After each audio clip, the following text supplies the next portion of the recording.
Hello everybody and welcome back to QuestJunkiesUK for this exciting final stream of 2022, the Rhódania Chronicles. Say hi guys. Hi guys. Hi.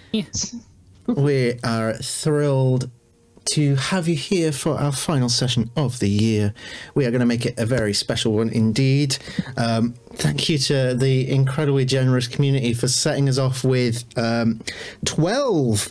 12 spins of the Wheel of Chaos. So that's going to be... yeah.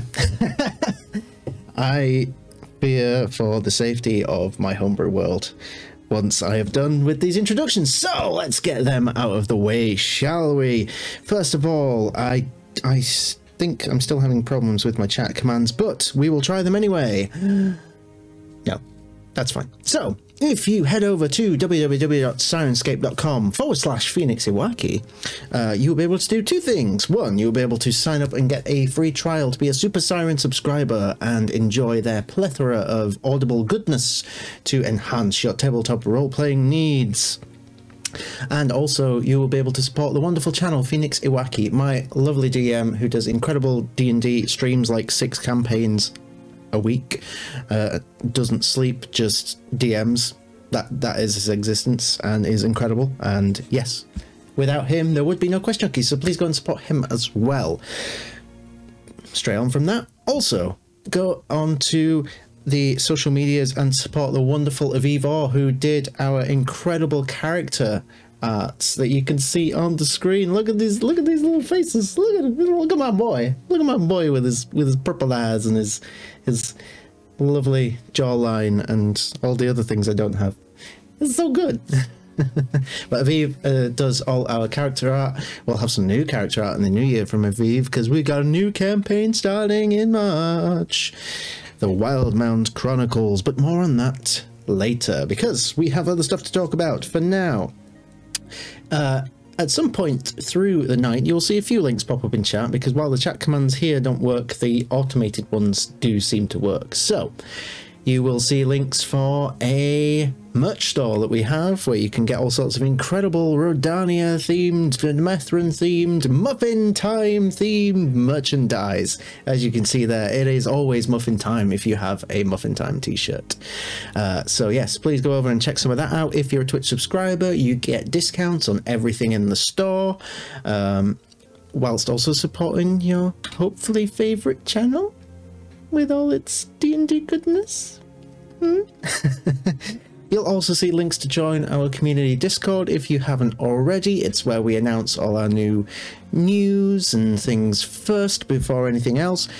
At times you might even be able to pop into a little channel called Pat Prompts and ask our lovely Pat Toons to illustrate a scene from your favourite session of QuestJunkiesUK.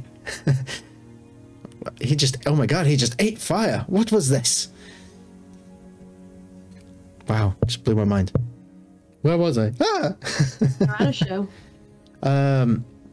We also have a YouTube channel where you can see all our VODs. The last one from the Demethrin is a little bit delayed. The file is being like really weird and it's like, oh yes, I'm going to spend 3 hours rendering and oh look, I only have 24 bytes of information. But for some reason my hard drive says otherwise. So I'll figure that out. It'll be fine. Don't worry about it.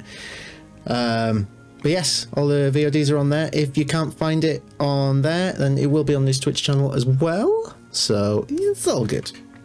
And other than that, big love to D&D Beyond for their continued awesomeness and helping us build our characters and such. I've been using it to make some homebrew stuff recently, which is really fun now that I know what I'm doing with it. And yeah, with all that being said, let's meet our players and find out who they're playing, and as always we'll take a random fact about their characters. So starting off with Myra the Pirate.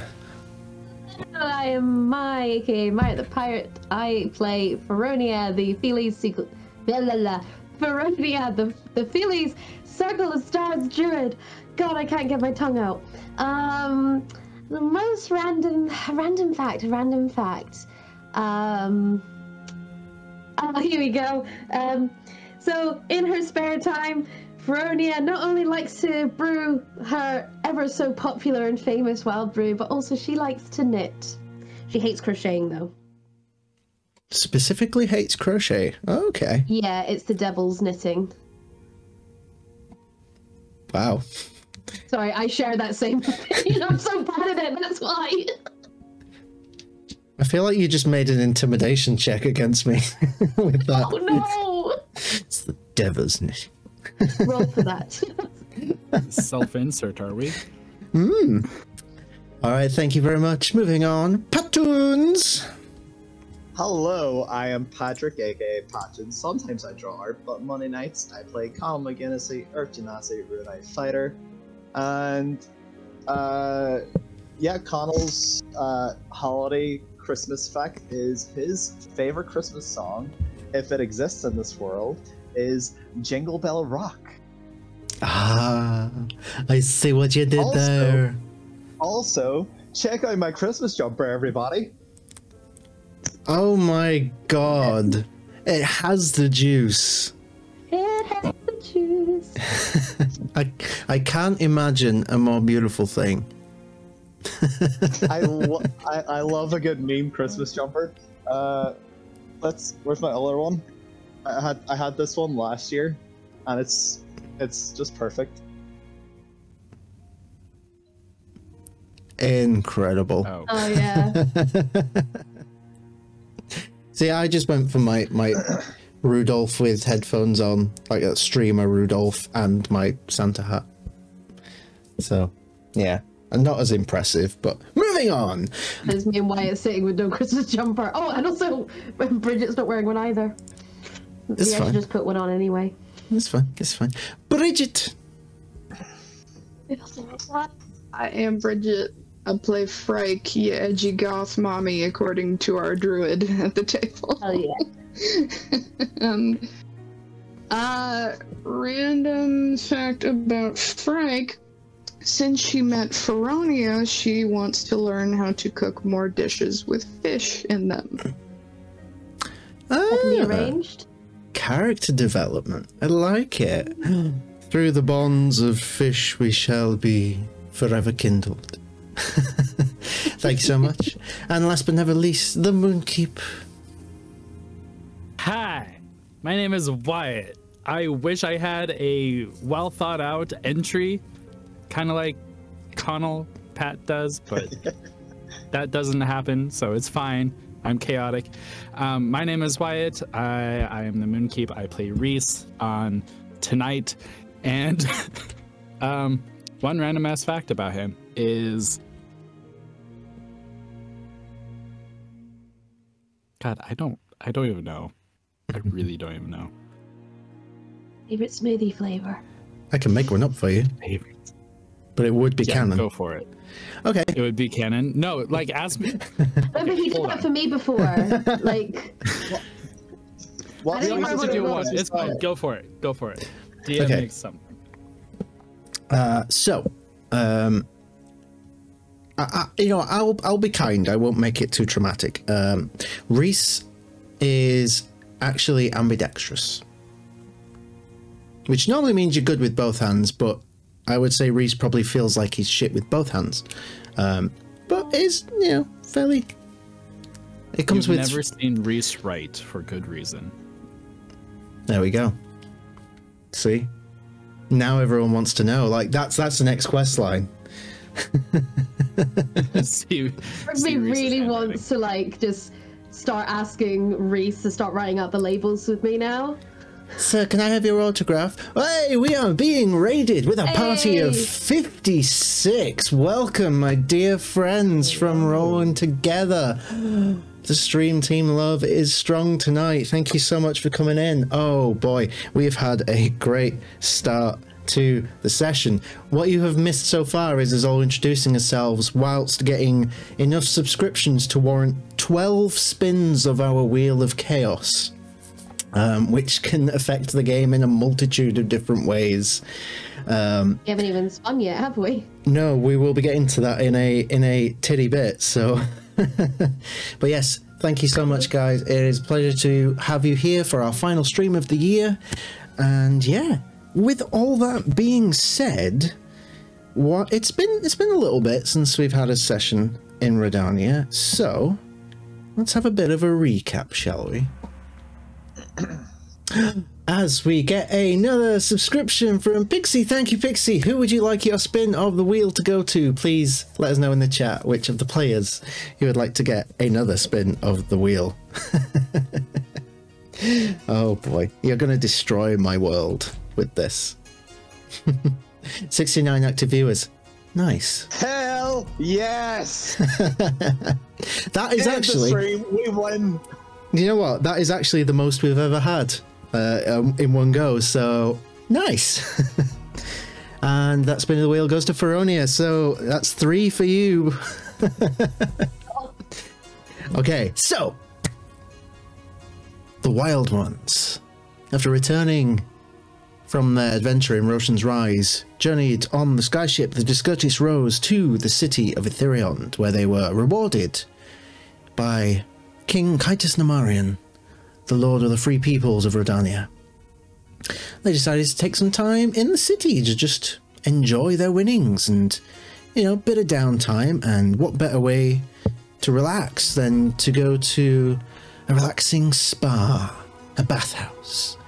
There were some other things going on in that bathhouse, some a little bit not suitable for work, but you know, we didn't concentrate on that. You know, they wanted the royal experience of the bath, so that's what they did. They stripped off their clothes and their weapons and their armors and everything else, and enjoyed a lovely bath. As we get another subscription.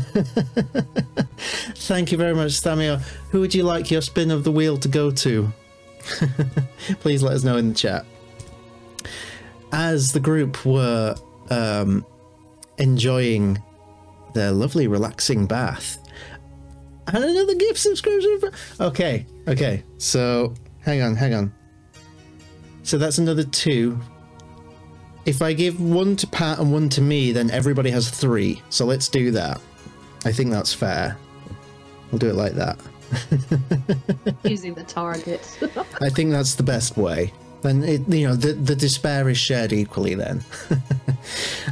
Yes, so as the group were enjoying their relaxing bath, a group of masseuses, what is that the plural for a group of Maasai? A group of Maasai. I think this came up last time, didn't it? A group of Maasai came out to employ some royal package massages. Unfortunately, the person who laid hands upon Rhódania and Reese got a little bit tough with their hands as they were revealed to be Rhódania's jilted ex, the Siren, who they had last seen thanks to a wild magic surge upon the Discourteous Rose, as she had returned for vengeance, as they did battle without weapons, without clothes, without hope. But they did prevail, as they slew the jilted ex within the bathwaters.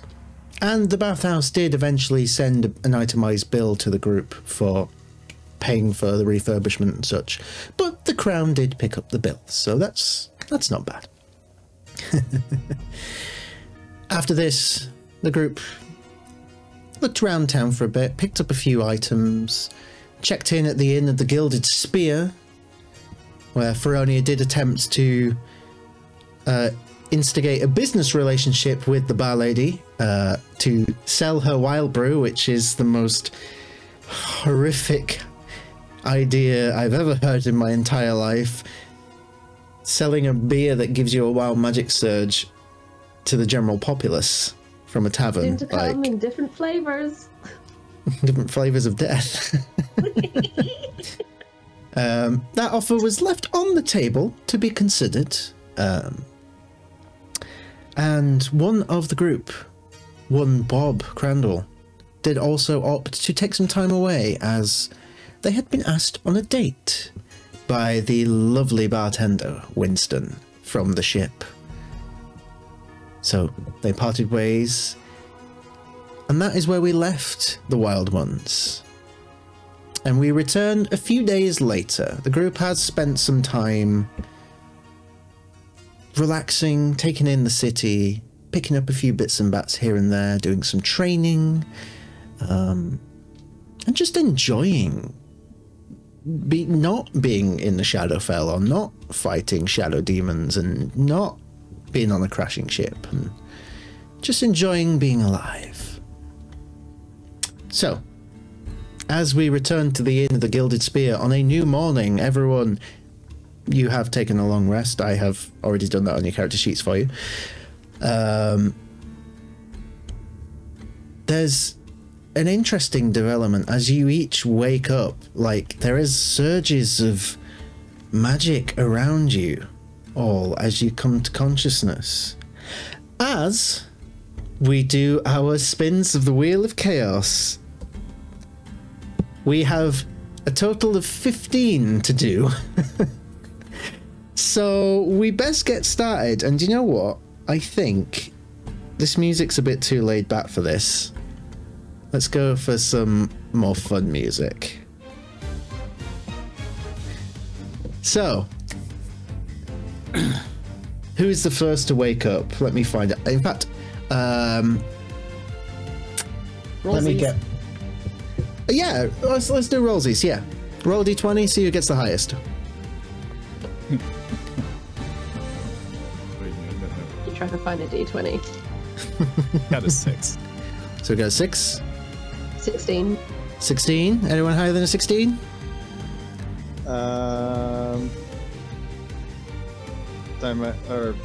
D&D Beyond is loading my roll. I got a 11. 11.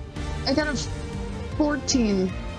Okay, cool. So, we start with Rhódania as you come to consciousness. Did you drink some wild brew last night? You're not sure because the wild energy is surging forward as we get a spin of the wheel. Your first one is a wild magic surge, so we'll come to that in a titty bit. So that's a wild magic surge. The next one. Oh my Oops, god, the all more. strength. All So, strength. Okay. yes, so for today's session, your strength that. score will be 20. You become a buff kitty. On the one shot. And the last one for you is, oops, all dex. Your dex becomes 20 for this session. Yeah. I will sort these out once we've done with the spins. Okay. So yeah, you wake up feeling buff and dexterous. We'll do your wild magic surge at a point of my choosing.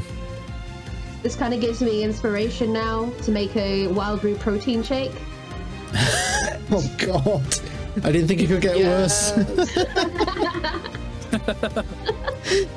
Oh Christ. Okay. All right. So that is Rhódania. Next highest was Bridget, I believe. So let's have some spins of the wheel for Frike. First one. Shrinker size. So you wake up and you are no longer a medium creature, you are a small creature. Tiny shadow mommy. Well, you're the same size as Rhódania now.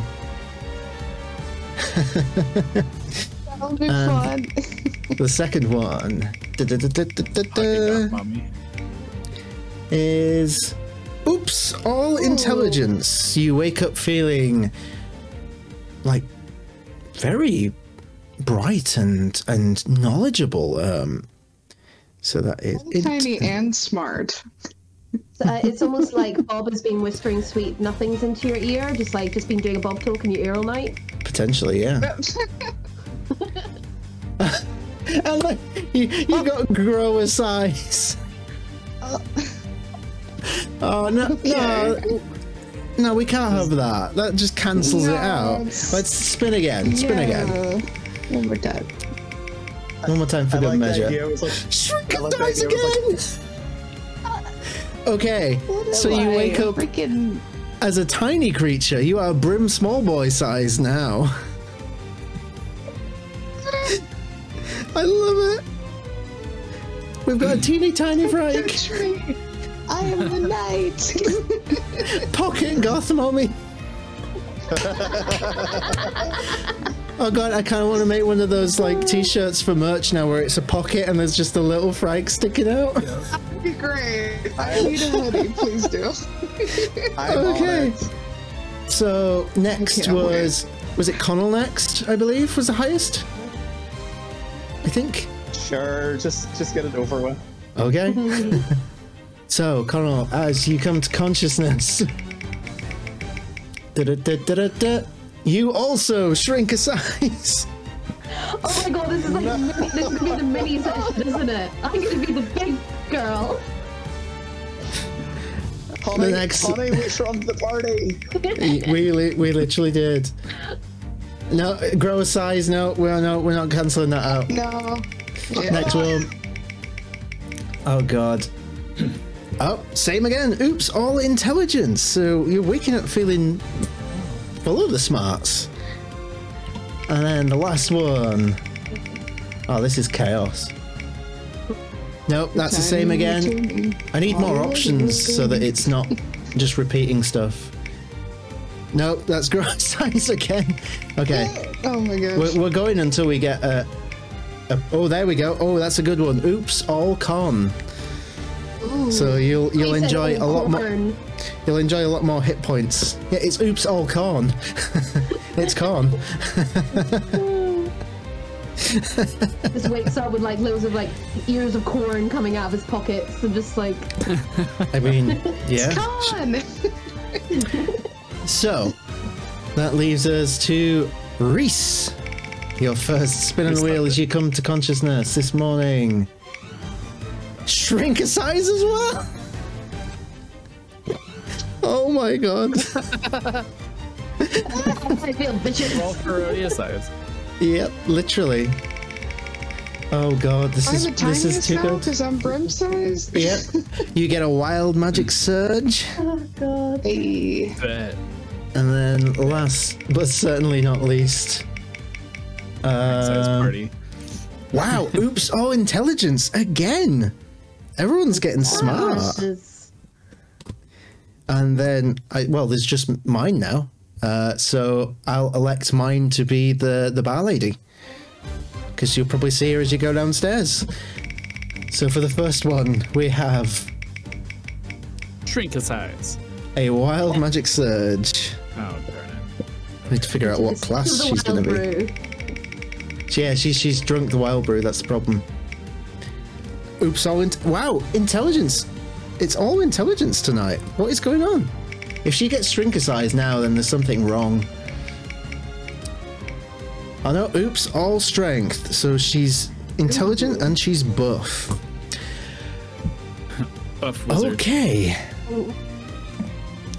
So let's Love Let's this game. figure out how this is going to change things. So one by one, you all come to... do you think you'd be sharing a room or have your own individual rooms? I was about to ask. Already is too codependent. I feel like Maybe- I need to be Yeah. in someone's. Yeah. Yeah. Yeah. Frank my room with Connell. Okay. For Rhódania and Reese, that seems to be the Yeah. running thing. Okay, so 2 rooms each. Okay. So we'll start with Rhódania and Reese, as you both sort of come to. There's like as you notice, like lingering magic in the air as you come to consciousness, and you realize something's different. Why are there fireflies in the air? What? What are you talking about?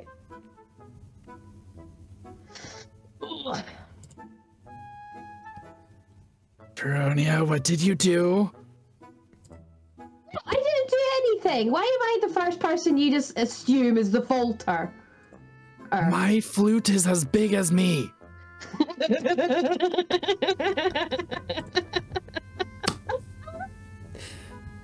Just kind of like look over, because I'm assuming we've got like bunk beds or something. I'm look over and be like, from the top, like, I don't know. I mean, from up here, you just look like a normal size, but I'm quite high up, so.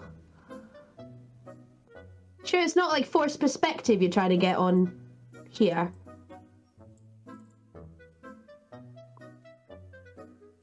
What do you You're insane. Excuse me. You're the one who says that your flute is bigger than you.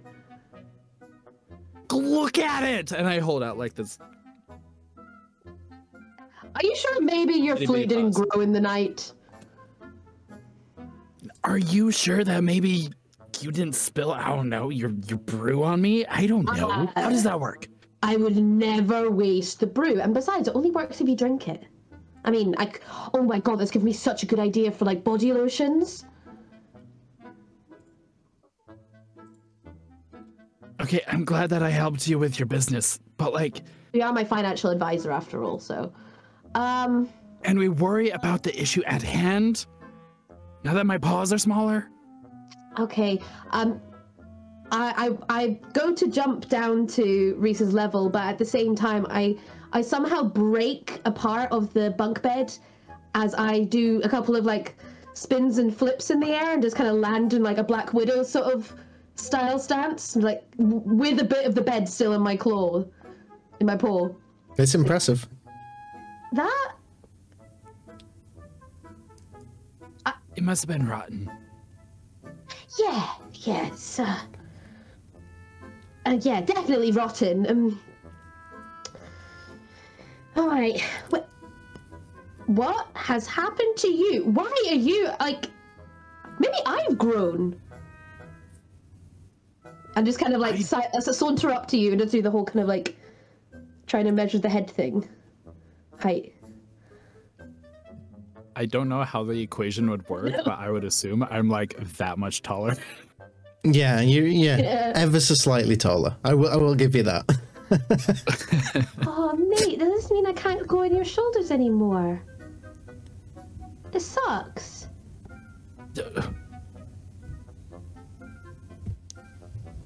So are you sure it wasn't you? Like, you seem real heartbroken about that. I'm gonna start looking through my bag and just count the bottles of wild brew I have, and I'm like, 12, 32. Yeah, I've got all 50 in there still. And they're not broken or anything. Like, it's not even dripping, so it wouldn't have been the wild brew.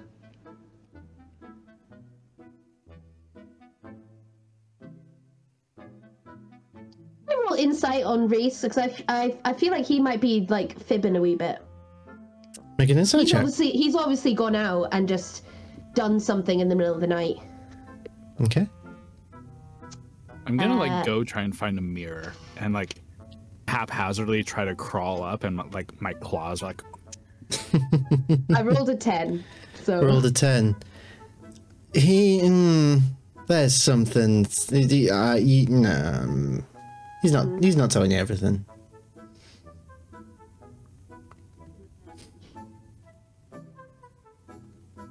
Have I given her bottomless flask yet? I don't think I have. Don't think you have, no. What you can do is give me a D100 though. Oh, bet. Cool. D100, not D20, Wyatt. Come on. You know better. That's a 19. 19, okay. Okay, thank you.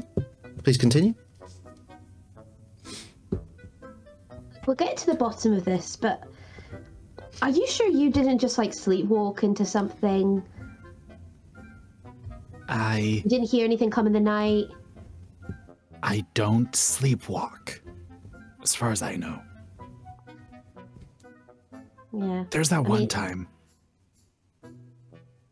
Nah. Oh dear.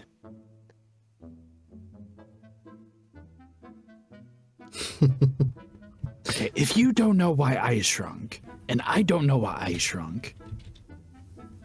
I don't know. Just... Should we go try to find everyone else? Yeah. Yeah, I mean, as nice as it is having someone who's the same size as me, you know, I kind of like being the small one, and I like being on your shoulders, and I kind of want to get this fixed quick, so...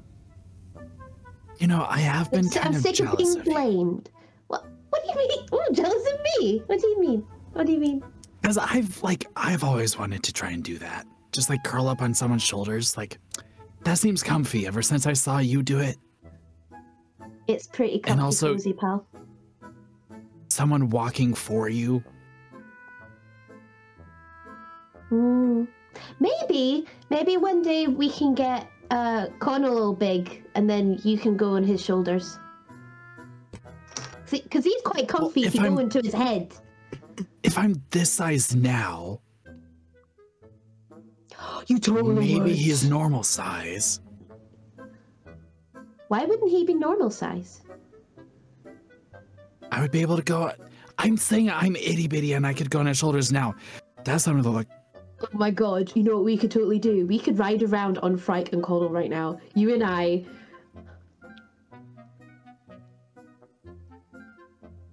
Shall we go for piggybacks? Let's go find him. I'm like dragging my like 2.5 foot flute behind me that's like several inches taller. So as you do, just as you're about to escape the room, your flute starts glowing. No. And hey, you rolled this. So your flute starts glowing and you look at it and the whole world around you just goes to black. And as it does, you feel a connection form as through your wild magic search. This is probably more of an issue for me than you. Through your wild magic search, you cast commune with your deity and you get one question. So you feel a connection made with the goddess of the moon. And in this void, you feel her presence. Ask your question, child. What knowledge do you seek?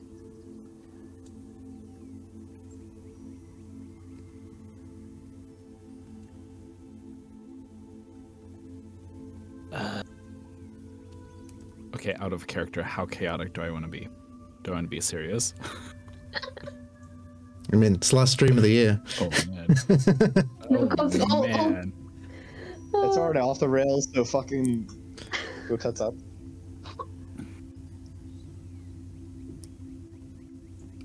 Oh, man. Okay.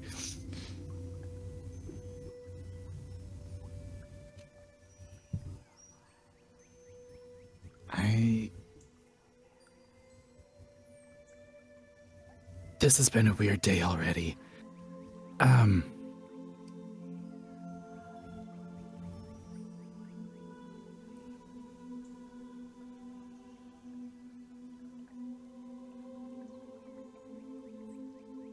What are we gonna... I don't know. What are we gonna do? Our little party, like we're having fun right now.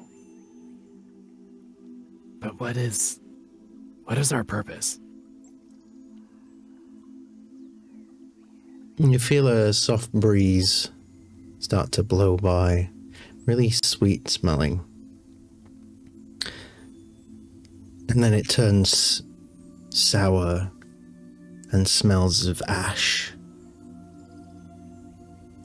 As you start to hear like a thunderstorm in the distance. As this void around you seems to start shifting colours. And you see flashes, images. You see a ruin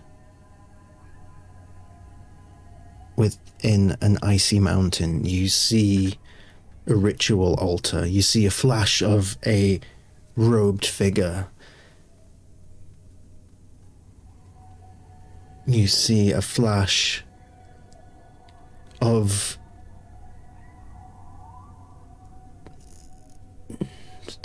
it's something that you've never seen before, but the closest thing you can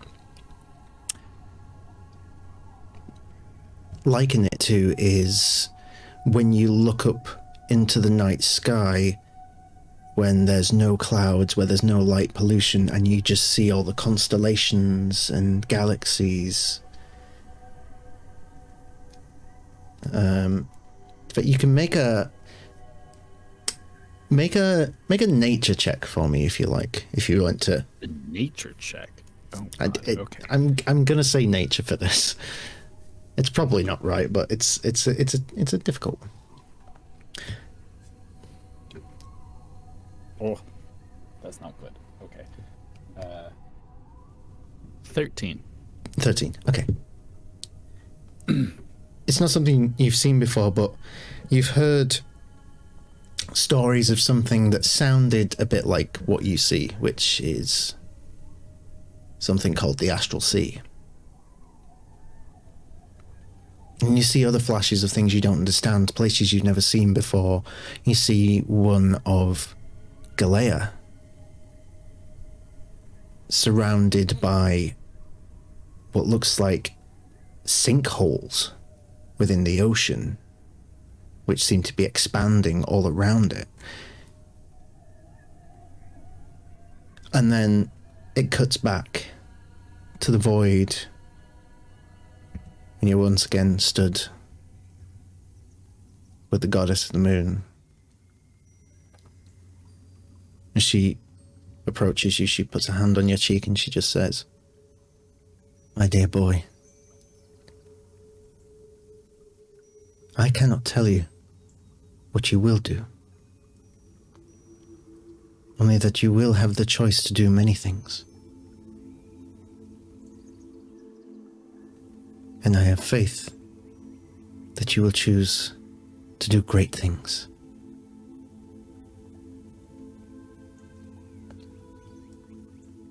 And she takes her hand away. And she begins to step back into the void as your consciousness comes back to, and you're in the room holding your flute, with Thronia at the door waiting patiently. I assume like all that happens in like a fraction of a second and I'm distracted. Yeah. I run into the door. Okay. Face first. Just You're right. Usually you have to turn the knob in order to open the door. Don't stick your face into it. I'm not used to this tiny thing. Alright. How do you get the knob when you're this size? You jump up. I mean, and they just kind of I jump, but I seem to jump a little bit too far, and seem to like get to like the door frame instead. I'm like, well, maybe not this energetically. And I kind of drop and then As you jump, give me a D100. Oh, of course you do. Of course you do. Let me just find. That's a D8. Straight up chaos in the room. We haven't even got out. I know, I love it. I'm here for it. 93. What was that? 93. 93? Oh, that's high. Jesus Christ. Oh, shit. This is... We're fucked. Were you? Oh my god, this is so good. I mean, this is very fitting for Rhódania. Like, Chaos always is. Rather than figuring out how this will come into play, I'm just going to tell you what it is. For the next 8 hours, any food that you touch gains psychedelic properties. So you're going to expand that business into catering? Someone, or so like any like it doesn't anything like, you touch, any food you touch, and if anyone eats it, they're like tripping. is it permanent? For 8 hours. Or is it just for 8 hours? 8 hours. Well, okay, is it 8 hours that she can touch and the food becomes permanently psychedelic, or 8 hours? I would say it's 8 hours from now and it runs out. So all food I touch is LSD, basically. Pretty much. Oh, groovy baby. And you're all about to go for breakfast, I imagine. I don't know this, though, do I? I'm not aware of it. No. Okay, that's fine. So, as you're now trying to open up your bedroom door, we flick over across the corridor as, to the sound of rummaging from the other room, we have Frike and Connell coming to your senses. I think she'll wake up with a big stretch and then screech. Her usual voice will probably be like a pitch higher because she's so tiny. She screeches as she probably just falls out of the bed onto the ground. Yep. Connell jumps forward and is like, huh, what was that noise? Hey, you're so big. Frank, you're so minuscule. Whoa, what was that word? You look even bigger than usual. I mean, size is merely a construct. What am I saying? What are these words? It's like some sort of supernatural anomaly is taking over my... What is going on?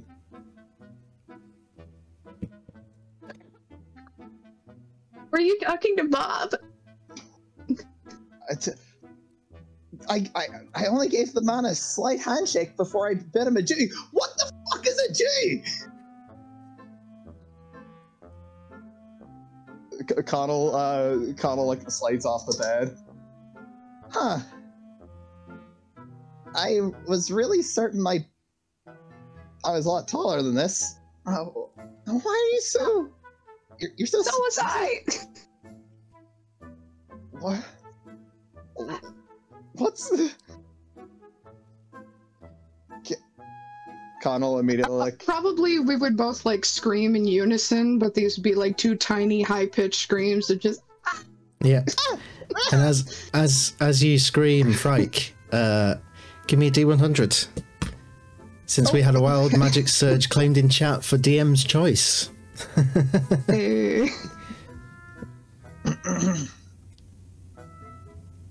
47.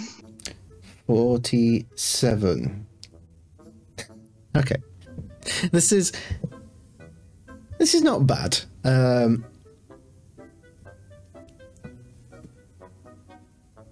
So your initiative is reduced to 1 for any combat for this session because you get hiccups. Okay.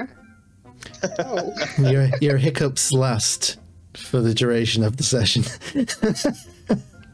Oh man, I get hiccups all the time, damn it. In real life. It's not funny. I don't expect you to roleplay it. That's...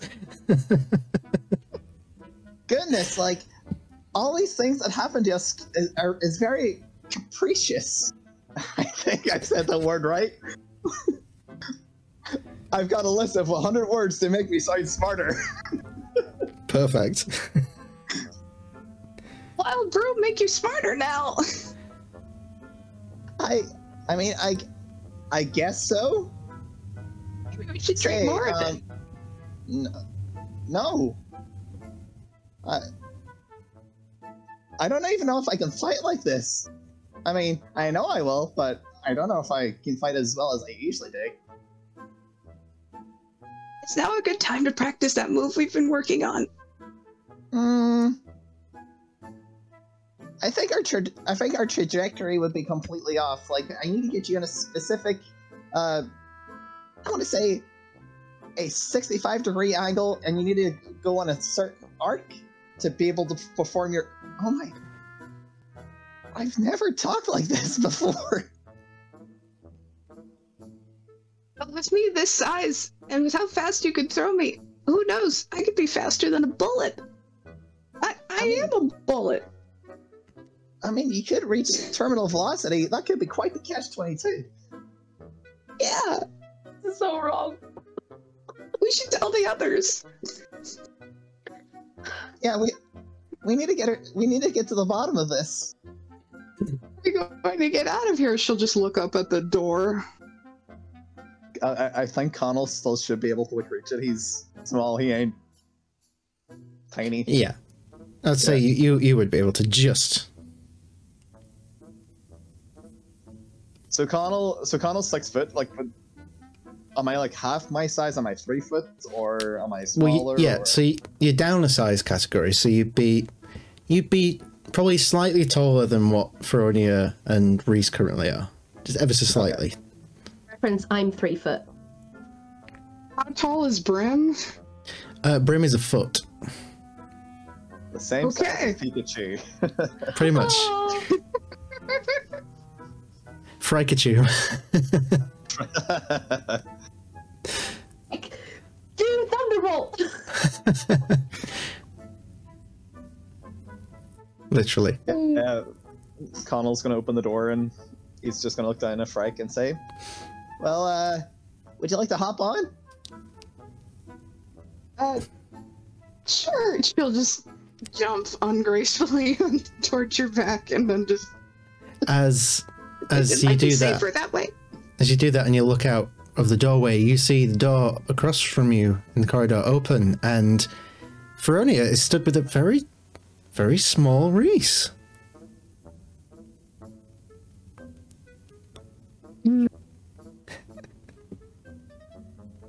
Oh my god! Feronia, what did you do? Is this how it feels to be like one of you? I mean, she's as small as I am. Yeah. That is precisely what Frank, you're tiny! You're the tallest one now, Feronia. Then I just kind of like sidle up next to Connell and Reese. Like, should we do a size order check? I'd be so excited if I am taller than you. You do all notice at this point, like, Feronia's buff as well, like, all of a sudden, like, really jacked. I'm gonna poke her, like, her arm. It's Like, You've been working out. it's very firm. You've always been really shy about working out with me. Well, I don't know. I am just a little bit self-conscious. I'm afraid I might get judged, but yeah, I just woke up like this. Maybe it's pure motivation. You woke up like this. Reese, you're so fluffy at the moment. We don't talk about that. Reese, I've just realised our plan has kind of been foiled now. No. Does this mean that I have to be... Or you... Oh, fine, you can have Connell. Frank can go on my shoulder then. We were gonna, like, go and piggyback on yous, but now that you are teeny tiny Frank, and you are, well, Feronia-sized Connell, it's gonna be a little bit difficult. I mean, it might not look very good if I try to jump on Frank's head right now. This is very strange. Help me. You have the hiccups. It's kind of cute. So, it's not funny. Ah. What if I mean, oh no, that might strangle you. I was thinking of maybe seeing if I could either scare or maybe like Heimlich maneuver you with one of my vines, but I thought that might hurt you in the process. Because hiccups are annoying. A cold glass of water always helped the hiccups back where I'm from. A glass of water. I might drown in one of those. Well, sip of my brew. That might help a wee bit. No! No. Hey, I was the world's tiniest straw. Are you shrinking by the minute or something?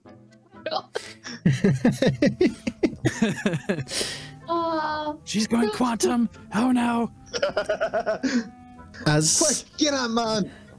as you're all having this discussion in the corridor, you hear the sound of shattering glass from outside the front of the inn and people screaming. I'll go up Oh, that first. can't be good. I'll go ahead. I mean, like in front to protect yous.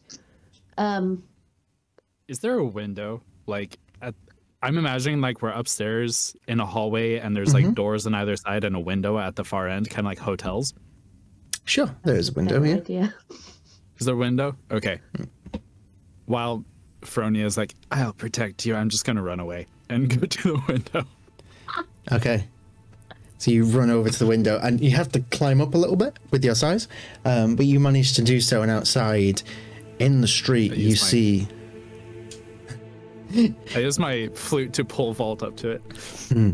You see chaos as there are people running in all directions in the streets.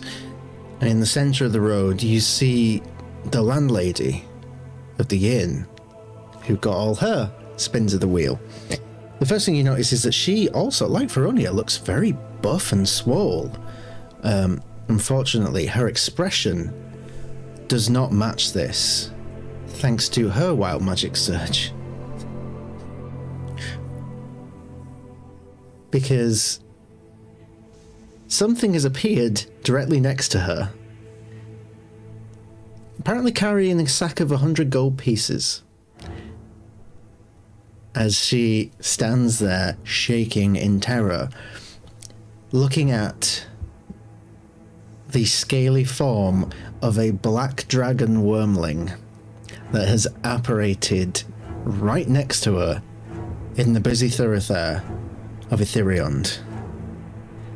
I'm gonna turn back.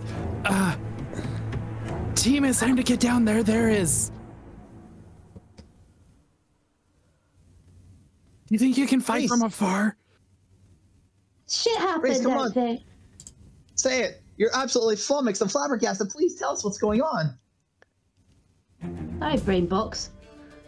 I'm not Yeah. shy like this.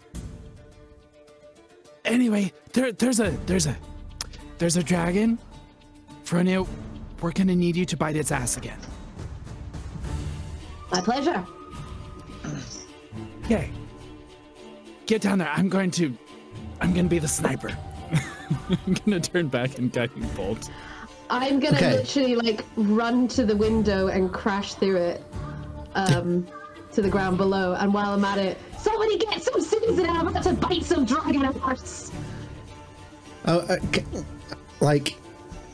Can I make a request? Like, as you're falling to the ground, you land with your Black Widow style, but you're in your starry Sailor Moon form. Because that's too good to not do. Okay, so let's go ahead and roll initiative, I guess. Like a bet. Oh God, let's 19. change this up. You didn't want to fight? The dice said otherwise. -1, so that's a 9. Okay. Oh, I love that face. So, 25 to 20. I got a 23 with a nat 20 for initiative. Amazing. So that is Oh, the spectrum. The spectrum. 20 to 15. What'd you get? 19. 19.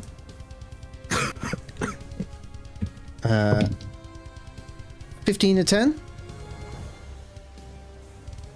Ooh. Okay. 10 to 5. We're tiny. If we're smart, we're gonna wait to start. You got a nat 1 or something, didn't you? It's 5 to 1. 1. knew Okay. it. Oh. So technically, with the surge that Fright got, her initiative score is also 1. So who's got the higher dexterity at the moment? Well, technically, I got a not 1 plus 1, so it's 2. Okay, all right, that's fine then. -1 was just -1 off of whatever I rolled. It's just 1 overall? No, yeah, your initiative is just 1. 1, okay. All right. Yeah. Well, It's a while to catch up to the battle, that's all. You're still adjusting to the size.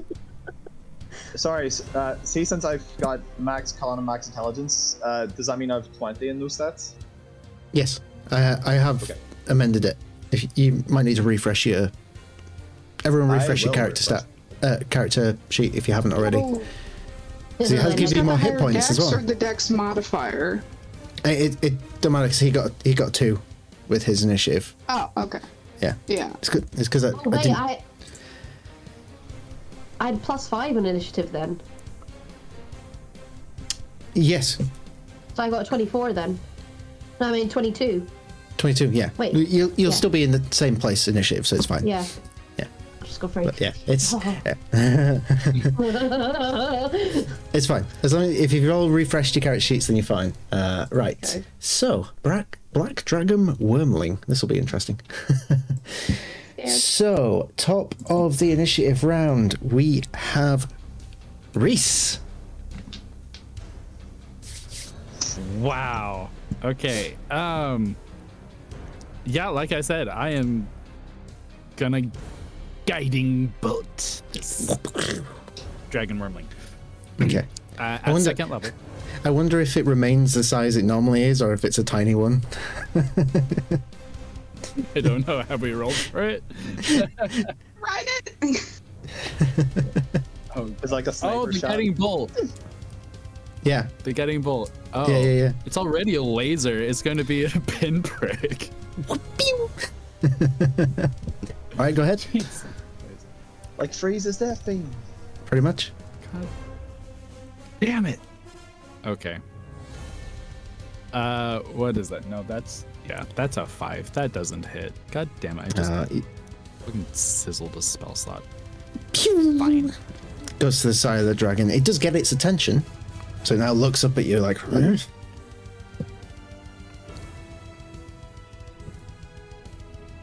Guys, and I'm gonna cast Bardic Inspiration on Frike. Okay, Frike, you have a D6. Is it a D6? I think it is. Yeah, it's a D6 right Yeah, now. you have a D6 of Bardic Inspiration. Okay. Rhódania, you land in your starry form. Whoosh. And it's your turn. I'm going to cast Reduce on it. Oh, you're gonna shrink it. Okay. So It's a concentration spell, so I need to take that Is into it- account. So, does it make a save against it? con. Yo, Constitution save. Yeah. Wow, natural 20. Fucking hell. I will say though, just for clarity, a black dragon wormling is a medium-sized creature, so it is a normal humanoid size. Let's So it make ain't smaller. big. It's just a little. You can just stand on it then. Pretty much. Okay, so he makes his save. Bastard. Okay. In that case, I am going to. I'm gonna use my full movement to get straight up and close to the bitch, All right, yeah, you can get right up in its face. and I am going to then attack it with primal savagery. Can I do that? Oh no, I've already used a spell, haven't I? You've cast a spell already, yeah. In that case, I'm gonna whip my scimitar out and just start hacking away at it as much as I can. Well, you've used your action to Oh shit! Yeah, cast the never spell. mind. I need bonus action. I'm being an idiot. Yeah, bonus action. You've used your movement, so you've just got a bonus action left if you have one. I've got my archer for my bonus action. Okay, is that because that's a ranged attack? If you've run up close to it, it will be at disadvantage. Can I cancel Unless- my movement? Well, you can take the bonus action and then your movement if you want. I'll let Can I you do that. please? So you do it as you land. You fire off the arch attack and then you run in. Yeah, I just got a bit too excited. No, it's all good. Okay. So remind me, I don't need to roll for it to hit, do I? But it's an attack. Yeah, you will do, I think. Okay, cool. So there's a 9 hit. No. Damn. Just unlucky. Let me just double check the archer thing. So I haven't read it in a while. Yeah, ranged spell attack. Daily and 1d8. So was that a 9 on the dice? It was a 3 on the dice plus 6. Okay, that's fine. Okay, yes. So unfortunately, just misses. You're not used to these swole muscles. You know, you're nearly bursting out of your Sailor Moon costume. Oh, You know, you tense your arm back, and it. this is a She-Hulk situation. Literally. Okay, so that brings us to the Black Dragon Wormling's turn. Okay. I mean, it would be rude not to. You've run right up to it, so Yeah. it looks at you and it goes.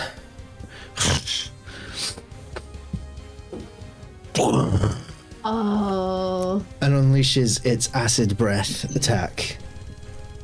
Please make me a dexterity saving throw.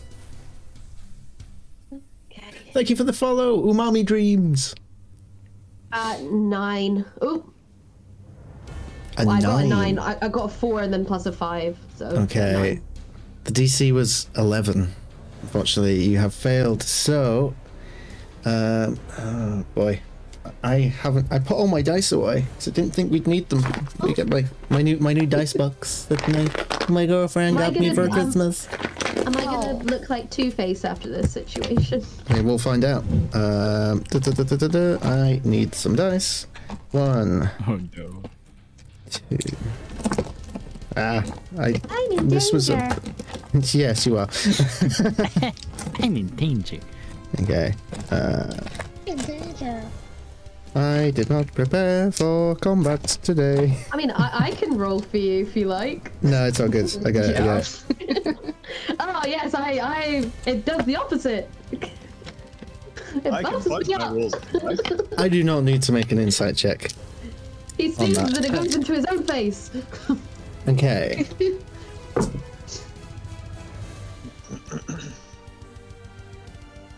All right. You take 19 points of acid damage as you are point blank just covered in this torrent of acid from this creature. Still check, my hit points didn't change before, did it? Oh god. No, they didn't. How are you looking? You got 4 hit points left. No! Oh god. Good to know. Oh god. Oh god. Oh god.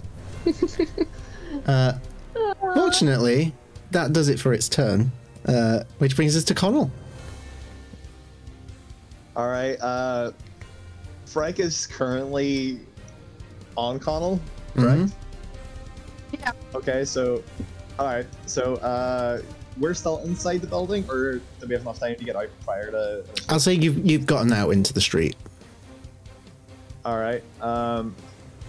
Well, let's test out this new strat. So Connell's gonna pick Frank up on his hand, and he's like, "You ready, little buddy?" And it's gonna be almost shot for shot, like you know in Captain America: Civil War when Hawkeye had Ant-Man on the arrow, and it's basically that. So Connell is gonna apply improvised weapon on the Frank and go. Actually, hold on. Can I make this extra juicy? Can I make this Tiny shriek. Let me see. I mean, this Okay, is the yes, session to do it in. This is it. Okay, so as like Connell's winding back to the pitch, you see like the giant runes kind of glow and glow and glow, and Connell goes back to his normal size and pumps up the giant and flings Frank towards the wormling. Okay. So What the fuck am I rolling for this?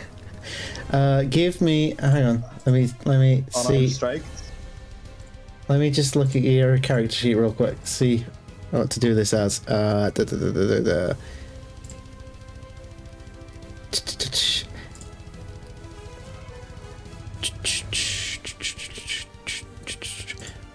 Just roll me d20 and add your roll d20 and add 6. That's 6, okay.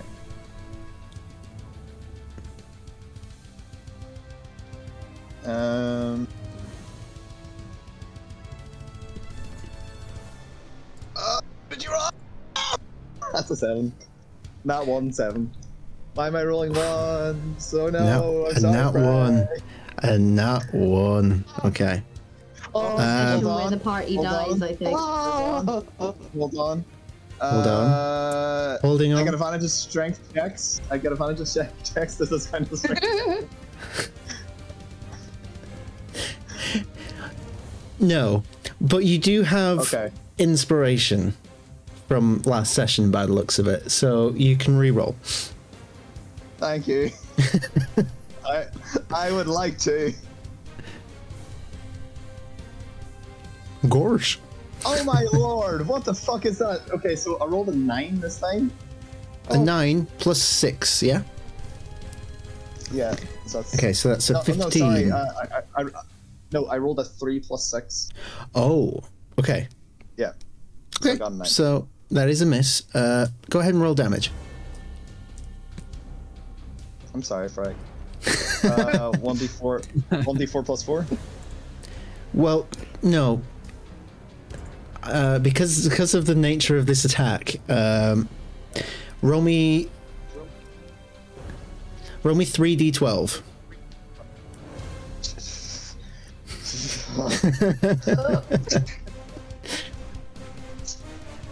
Frag, you have been given inspiration by Sneaky Rogue Thief. No, I already have one. Do I? You get 2. It's fine. Okay. Oh my god! Oh my god! Why did I roll high on that? What the fuck? What? What'd you get? 21. 21. 21. Okay. First of all, before you apply the damage, Frike, give me a dexterity saving throw. Okay. This is to see if you get half damage or full damage from that. That's a 12. A 12. Okay. You take half, so you take 10 points of bludgeoning damage as you just skitter past the dragon and crash into the ground just behind it.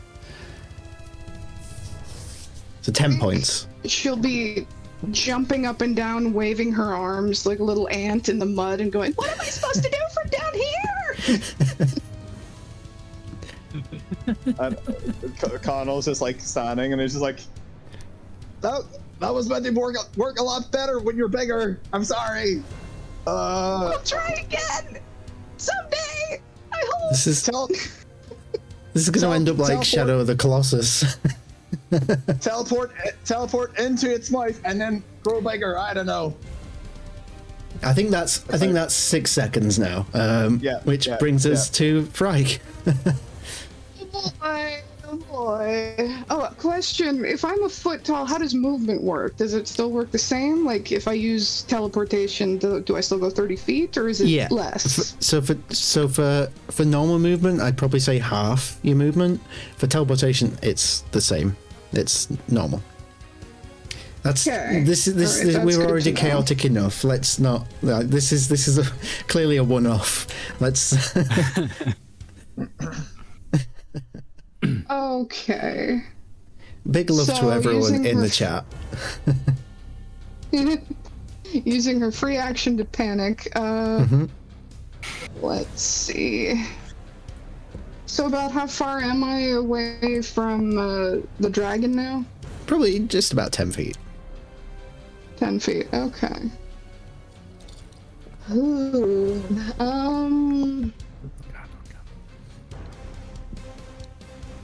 okay.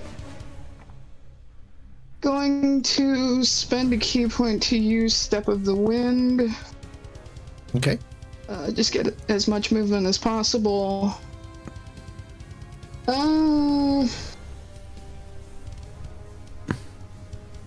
So I will then use my bonus action to Blessing of the Raven Queen, and I will try aiming for its back, where it's like just hard to reach if it turns its head, so I'm like gonna be a pest, kind of like Feronia was, and teleport onto its back, then let's see, maybe dash up, so run up its neck, and then whip out the great axe, because that's all she knows how to do, and go for a swing of the great axe. So I know it's going to be the world's tiniest great axe. Well, just to clarify, so you've used your bonus action to do Step of the Wind with the key point. Oh, that's right. Okay, so that'd be another bonus action. So, okay, never mind. I won't do that, but I will still teleport. Mm-hmm. And actually, let me see. Can I use the new thing that I have right here? You that's for you to decide. Do you want to reveal that new thing or not? I will say yes. I will give it a shot, and I think to flavor it, the world's tiniest display of just frustration, but as she like roars and hangs on to the dragon's neck, dark shadows, sort of like a shadow of a pulsation of shadow energy, comes out and tries to like envelop the dragon's neck, kind of like a headlock almost. It's like grappling its neck. And go ahead and use that. Do I need to roll anything for that? You do. It's a ranged melee attack, so roll as if you were using like a dart or something. Which I think you should have. You got darts? No. You don't. So, yeah, so roll d20 and add 4. Okay.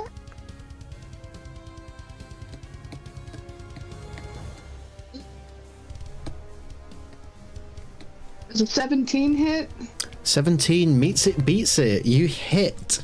Hey. So, let me just quickly relook at the wording for this. This is new homebrew stuff.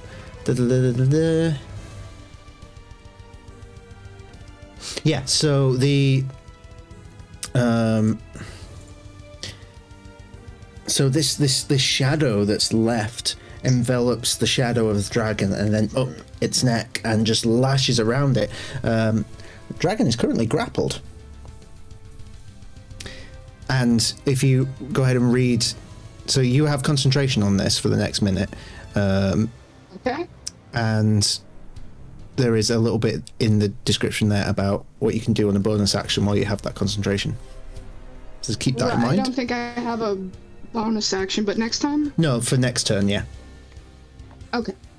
Yeah. So the rest of you see the shadow emanating from tiny Frike and enveloping the neck of this dragon and holding it back, wrestling it in place as it is restrained.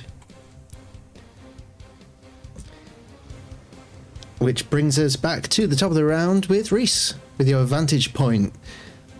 What would you like to do? Okay. Gonna look down, see the chaos that's going on.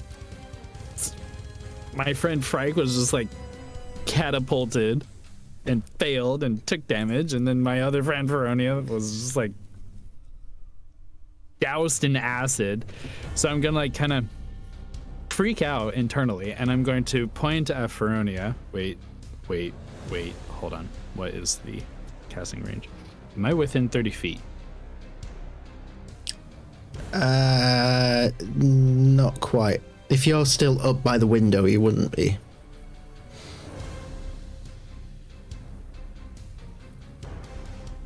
How far is the fall? How far's the fall? Like, from where I am down to the ground level. I'll say about 20 feet. But you are small.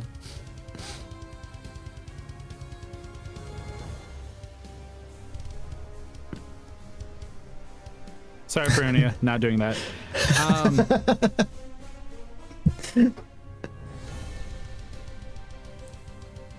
Oh God, let's see. I can't do that. No, God, everything I have is touch. Okay, fine. We're gonna do guiding bolt again. All right, go for it. Pew! Hold it out again. Kind of Spider-Man it. Oh, that's much better. Okay, that is a 19. Now that definitely hits. Go ahead and roll damage. Cool. As the guiding bolt impacts and the dragon starts to glow, the next attack on it is with advantage, I believe. Yes. With guiding bolt. Yep. So it's good to know. Bolt. Yes. Okay, I did want to say that I did this at second level. Yes, no, so that's fine. That is going to be 5d6. 5d6.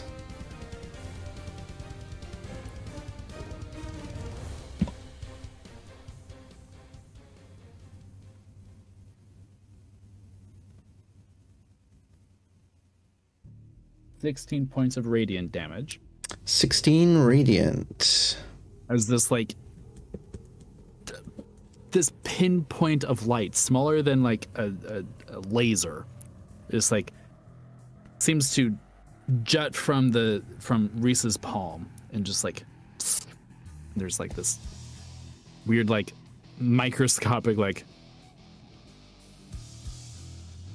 what is like when you breach the speed of sound, and it's like Yeah. Break the sound barrier. the sonic boom. There we go. Mm-hmm. Like this weird like sonic boom, like but light, and it's just like whoo, and yeah. Anyway. Amazing. Cool. And then so that was my action. Okay. As a bonus action,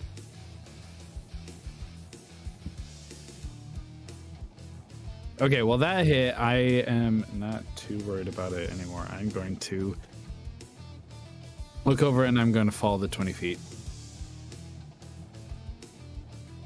You're going to fall 20 to the feet? ground level. Yeah. Okay. To the ground level. Give me a dexterity saving throw. Oh,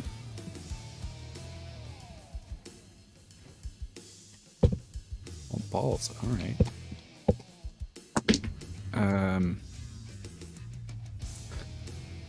That was a 19. A 19. Okay, that's good. Okay. So you take half of the 18 points of bludgeoning damage that I just rolled. Good. Oh, shit. Why am I rolling so good? This is not good. Ooh. Yeah. So 9 points of damage. And thank you, Grim, for the inspiration for me. Reference. Bollocks. Feelings. Okay, cool. That'll be my turn. Okay, that brings us to Feronia, with your 4 hit points staring into the face of a dragon that is now grappled. And the next attack on it is with advantage.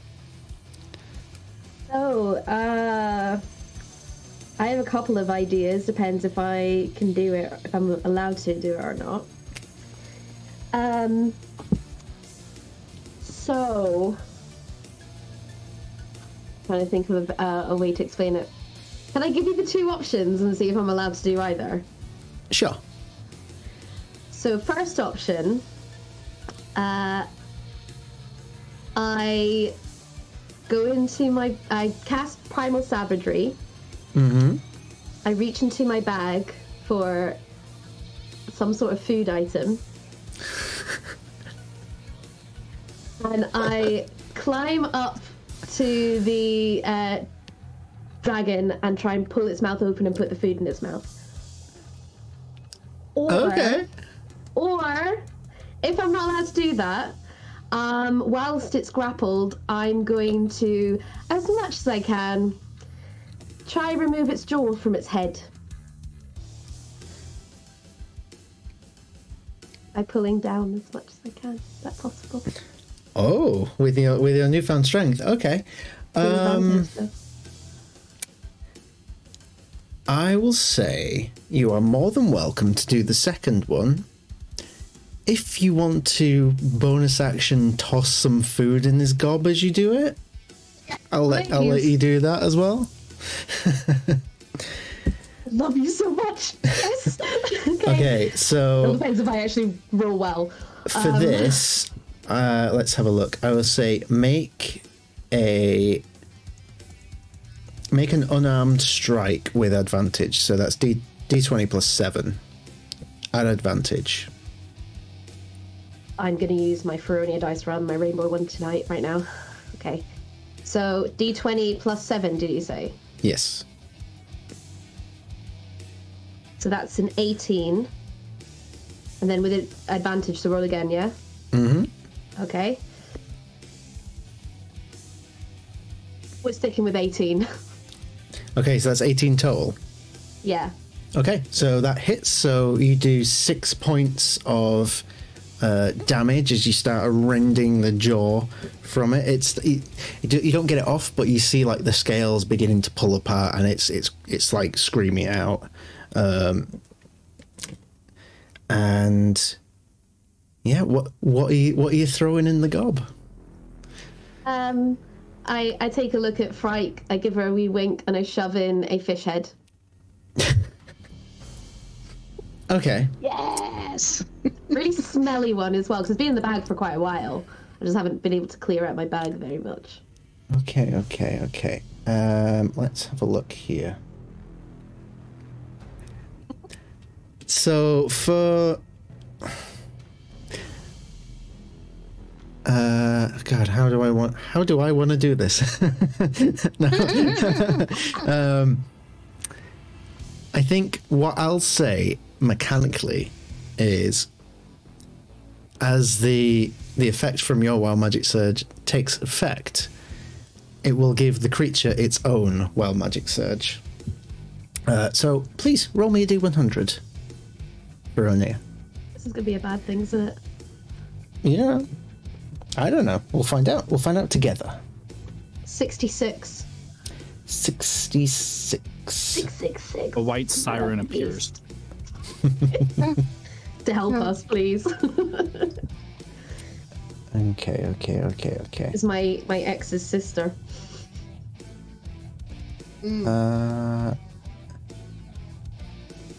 You think you can go out with my sister and then kill her? Oh, I can't do that. That's really bad. You're about to anyway. Yep. You rolled it though. You're gonna kill me, aren't you? It's real. You've rolled it. I'm gonna have to do it. Okay, duly noted. Anything else for your turn?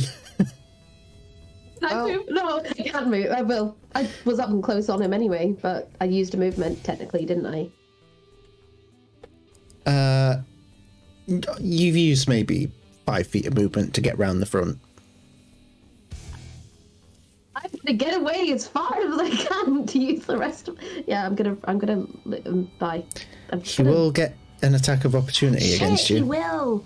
I'm okay. Am I able to climb on top of it with Frike? I'll say that if you want to try and get on like the back of him so that he can't hit you, but you're not leaving his range technically, I'll allow that. Yeah. So yeah, like you climb up onto like either the back of his head or just like the back of his neck or something, somewhere he can't reach. Okay, that's fine. Okay, that ends your turn. Now it's the dragon's turn. As his surge comes into effect, well, the first thing he's going to do is going to attempt to save from the grapple, which he can do at the start of his turn. Where's his stat block? No, he doesn't. Okay, so he's still grappled by Frike's new ability, but as he does, oh shit! Oh no, what's happened? So he. Put it out, Patch. At the start of his next turn, he begins to weep, which is a very strange sight for a dragon to just start crying. And as he screams out in this agonizing wail, he casts Blight, which I'm on death saves now, aren't I? well, it's a 30-foot range, which is probably everybody now, given that Reese has jumped out of the window and including members of the general public. So yeah, I'd like everyone to make a Constitution saving throw. Okay. I'm gonna roll this in D&D Beyond because Well, that's not too bad. Bad. Yeah. 17. 17. Okay.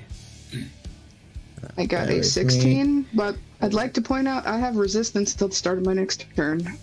You do. Let me keep that in mind. I got. One second. Sorry, this is was not prepared to cast Blight on people.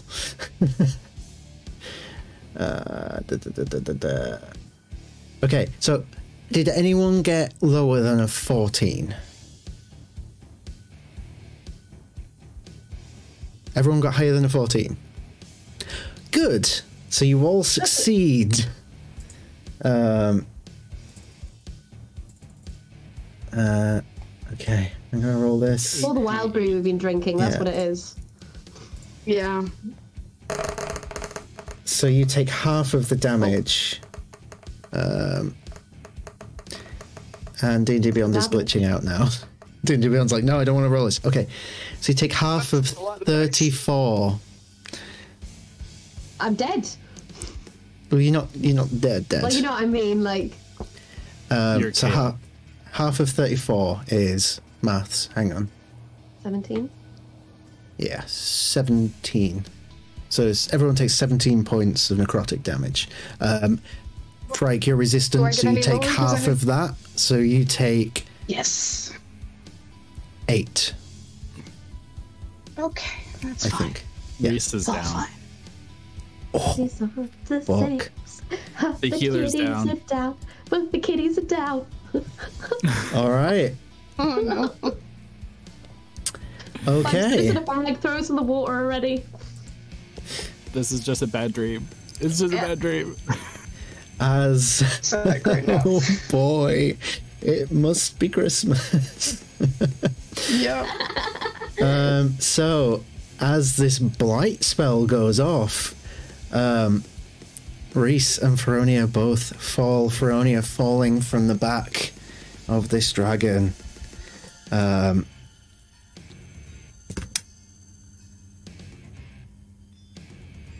guess that'll end his turn, because I'm counting that as an action. Connell, you're up. I have no support shit. I can't heal any. Right. You not got any healing potions on you? Do we have potions? I don't think we do. I haven't. We never stated that you went and got any.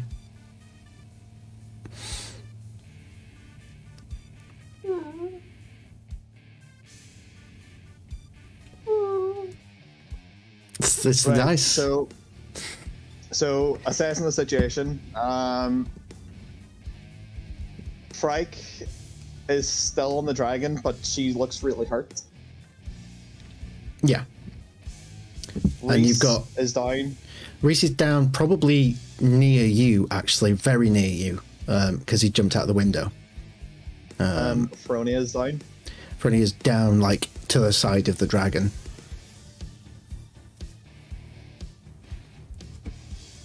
I'll say Reese is probably next to you, essentially. Yeah. Okay.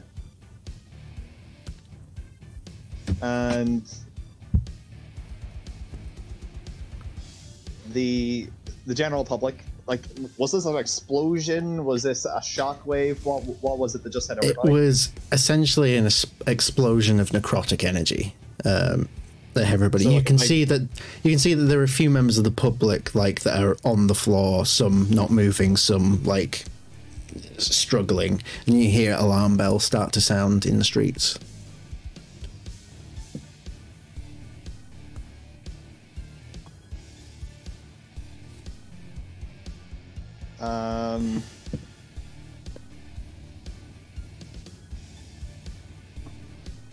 Boy, we're in a pickle tonight, guys. What's happened to the landlady at this whole point? She pretty much run off as soon as like the dragon's attention was drawn away. She might be buff, but she's a landlady. She didn't know what to do with it. So, it might be too many actions. It might be too many things to do. But I'm currently large. Mm-hmm. So, could Connell pick up Reese, run over towards the dragon, pick up Feronia, and run? Get out of there?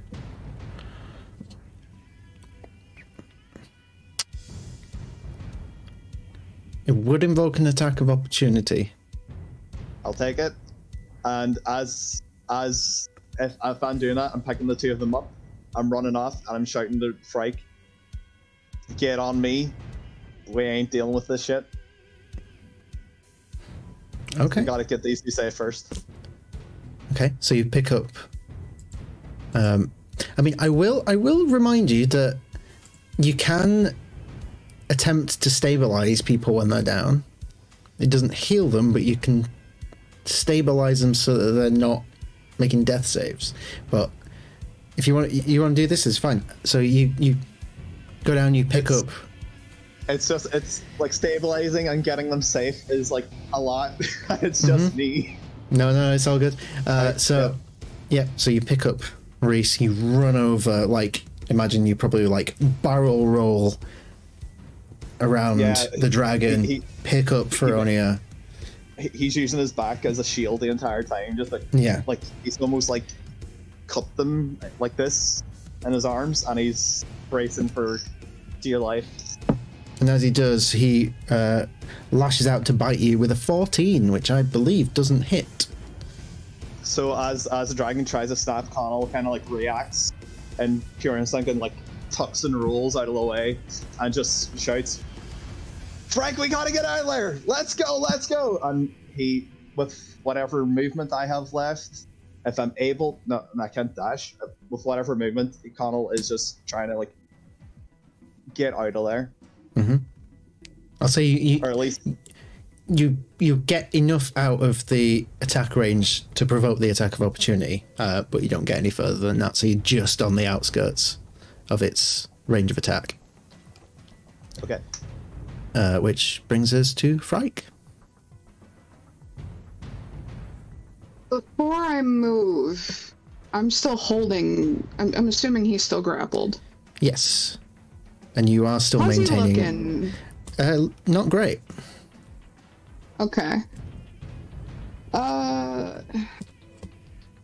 With the bardic inspiration I got from Reese, can I still... The way I'm thinking, I would use my bonus action to complete the, like, attack, and then my movement to get to Connell. Okay. Yeah, you can use your bonus action to inflict the damage from the grapple. Yeah. So that's a d6. So that would be I believe. +1, so it's 2d6 necrotic damage. Yeah. Oh, it's 6 whole damage. 6 damage. Okay.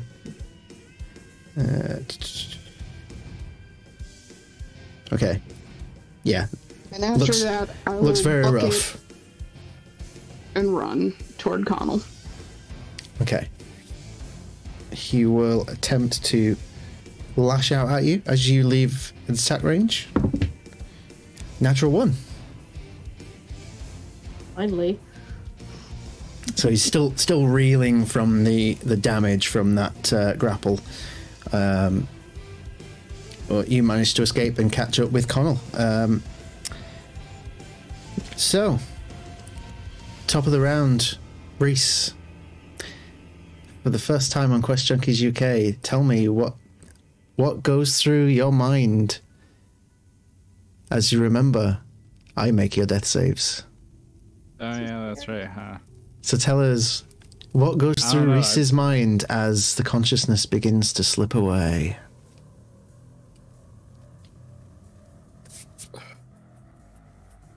Such a chaotic one. Do I want to be? Yeah, okay.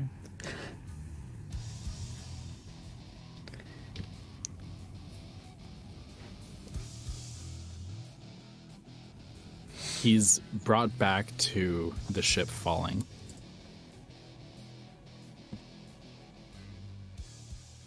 And remembering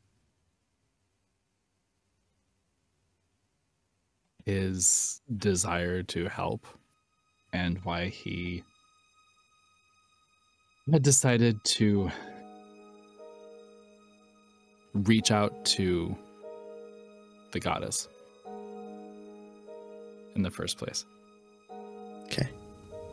As your consciousness is concentrating on this, you're beginning to lose your senses around you. You feel a grasp of your hand as the goddess of the moon appears in your vision before you. Not yet, child. As you come back to consciousness with 1 hit point, as I rolled a natural 20. Oh my For your god. first death save. Ah. So there we go. Fuck! Shit! Oh boy. Okay. Oh. So you are back with 1 hit point. I don't have a turn if I come back, do I? That was your turn. Okay. You wake up in the arms of a giant Connell. I'll just like... God damn it. I'm gonna try and like pat him on the booty. Just like, keep going. Is that my inspiration with my part? Do you know what? I will let you give him inspiration with that. I will absolutely give him inspiration. Yeah, you're Pat gonna on the do booty. 6. Keep going, buddy. Oh dear. Okay, so following that, Feronia, I'm so full of anxiety right now. tell me what goes through your mind as the consciousness begins to drift away from you. Just keep thinking back to waking up in the forest, to looking up at the sky, just thinking it's too soon. I don't want to be alone again. I don't want to leave them.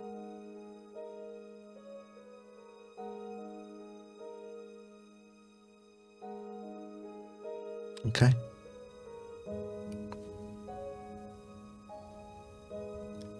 That brings us to the dragon's turn, who sees you all turning and fleeing. First of all, he does not get back his acid breath, thankfully. But he does flap his wings and starts lifting up in the air and flies after you with his 60 feet of movement and is going to attempt to bite Connell.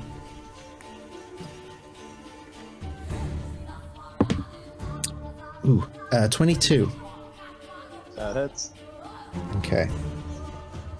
So that is...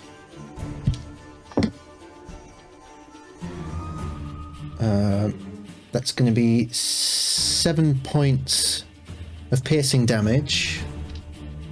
And...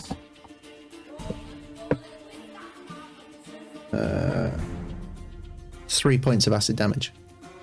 10 total. Okay. That brings us to you, Connell.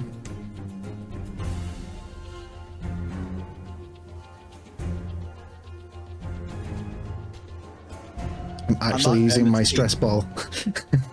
I'm not in its teeth or anything. I'm not like restrained or grappled. No, it just lashed out and bit you and then pulled its head back. But I'm in its attack range now, yeah? So Yes. I risk an off attack? Right.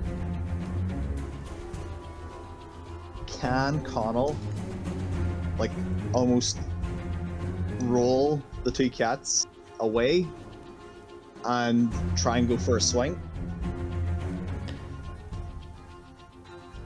I know I'm asking for a lot again.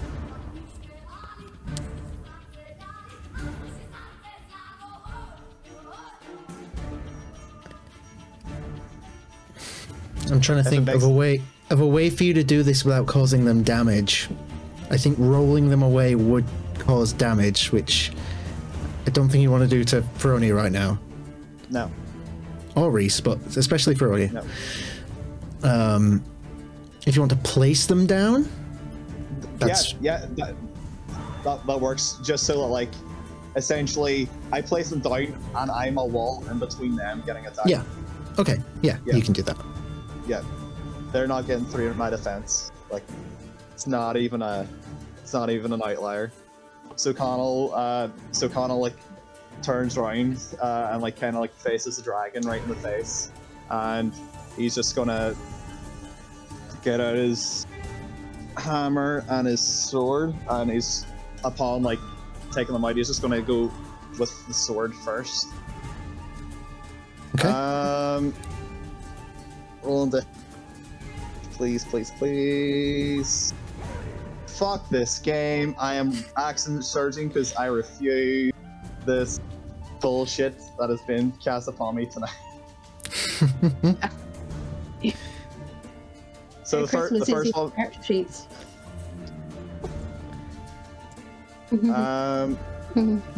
Okay, so second swing with the sword.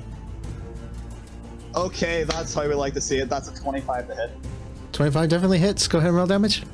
God damn it. Yes. I felt that. I was like, God damn it, love it. So he slashes upwards towards the dragon's neck, and he does...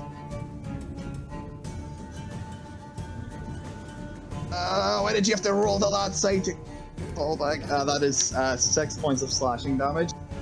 And Connell is then going to go for his bonus action to like swing the hammer up and strike the dragon. Strike the dragon with the hammer. And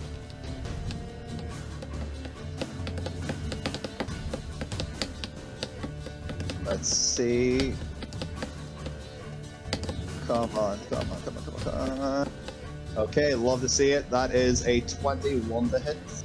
21 definitely hits. Okay, so this one is better. That is 10 points of bludgeoning damage. I slash at the dragon's neck and I like crash his head like straight back down with like the force of the hammer. And how's it looking? Very much on its last legs. And Connell, like before the dragon's like head like fully hits the ground, you almost hear in pure giant language, Connell speaking in his like big giant form.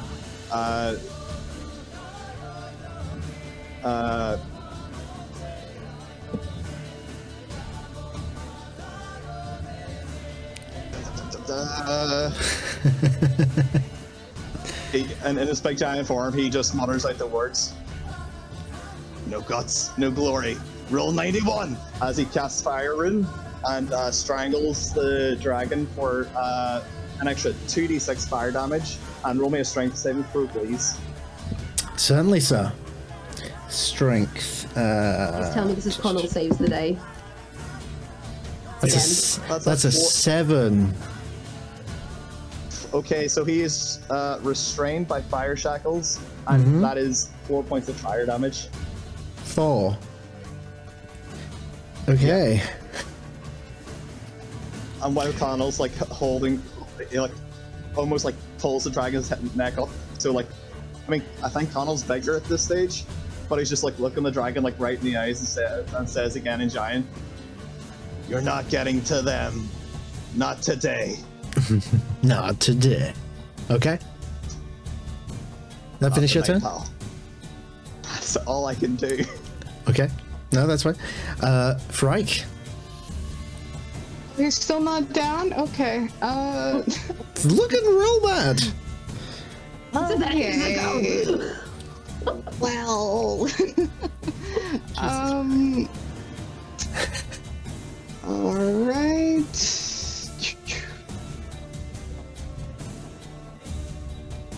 Then, okay, I think I was still on Connell at one point. Am I still on Connell? I believe you are, yes. Okay.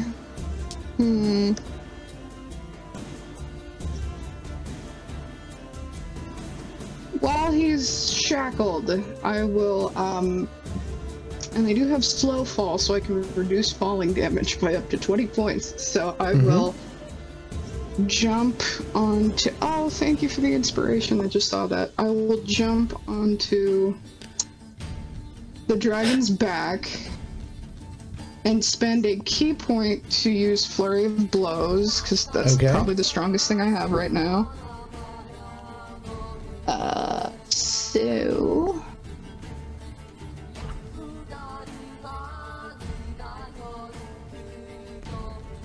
Screw it, I will go for an unarmed strike first, and then 2 more after that. Okay. Go ahead.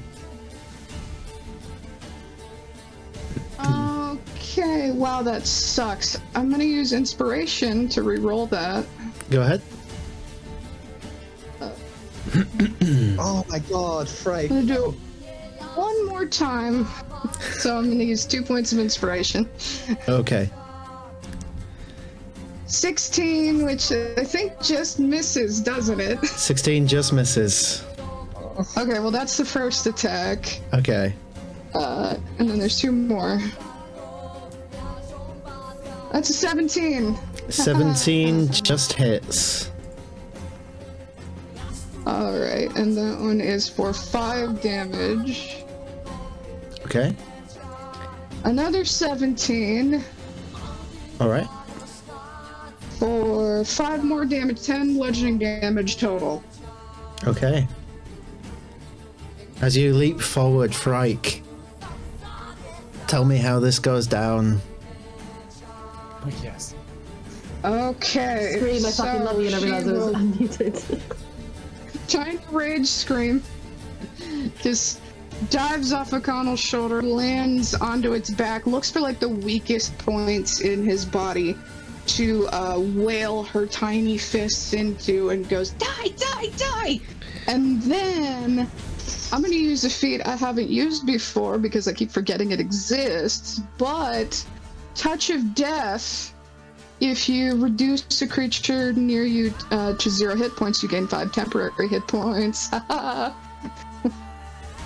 Okay. So I have 5 temporary hit points. She should be the Raven Queen. Alright. The creature slumps down and, after a brief moment, fades away as the wild magic surge comes to an end. That brings us to Reese.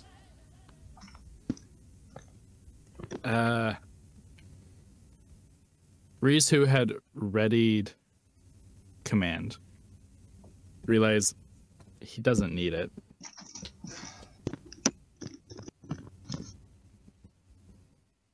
Kind of like is dazed. Is Reese still being like carried? You're No, on you the were ground placed down on the It's ground. placed down. Okay. Mm-hmm. Remind me. Am I near Feronia? Yes. Cool. I will just kind of roll over and slap my hand on her leg. And what is that? Cast Cure Wounds at just first level. Okay. Go ahead and roll your hit points. Which is, what is that 1d8?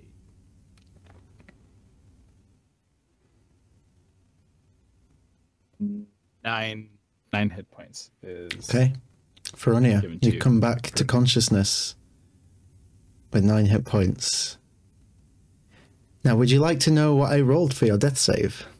Yes. Natural 1. Oh, fuck me sideways. Sorry. So if we hadn't have got that healing, God. you would have been on potentially your last one.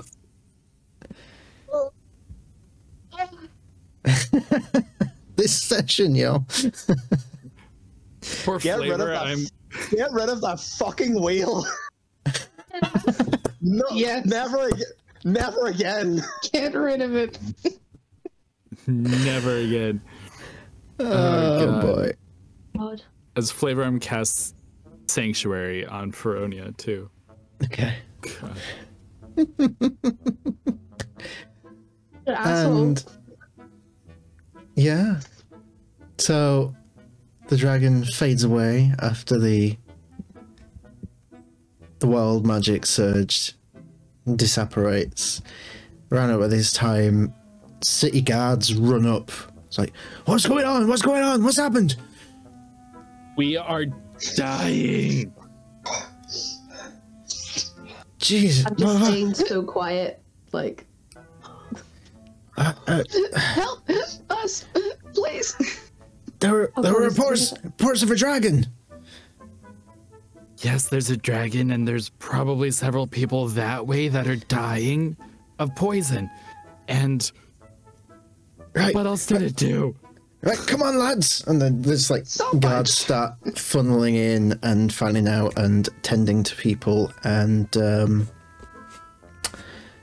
yeah, I think for the sake of brevity, we will slip forward a few hours so you all get a short rest. So you can Cool. Bet. sort of recoup from all of that. Wow. how do I do it? Do you want me to do it for you? Yes, please. Okay. I'm you so get too it. distraught. Have Oh, I'm- it's at the top. I'm an idiot. you done it? Yeah, Yeah. I don't know how to do that. It's okay. I'll do it for you. Do you want to expend any hit dice?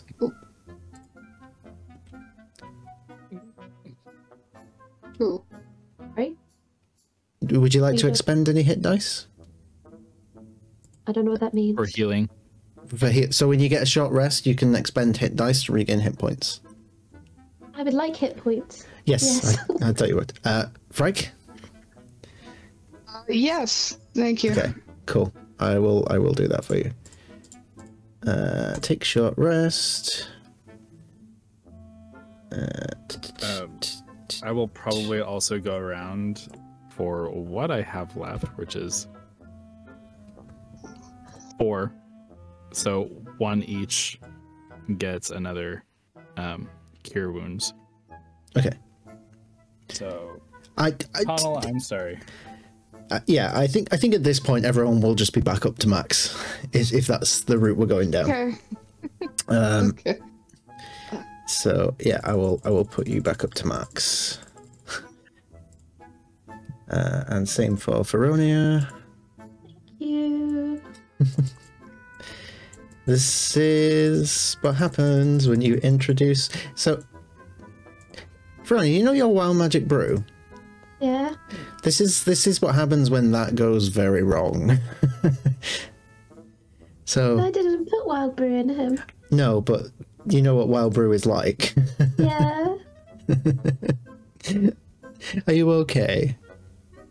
I've been crying, so Oh. I wasn't ready to say goodbye. Oh, I'm gonna cry again. Well, it's a good thing you don't have to say goodbye, because you're still here. Yeah. So. Some consequences.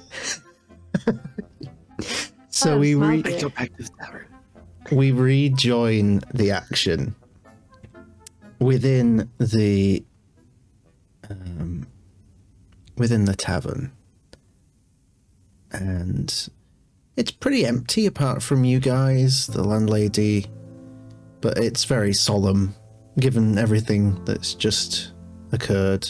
Like, there's just you guys sat on a table all around, nursing your wounds.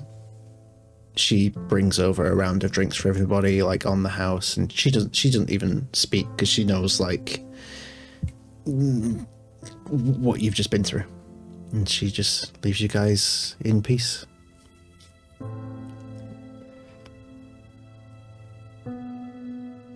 Now I'm gonna stop her before she walks away. Okay.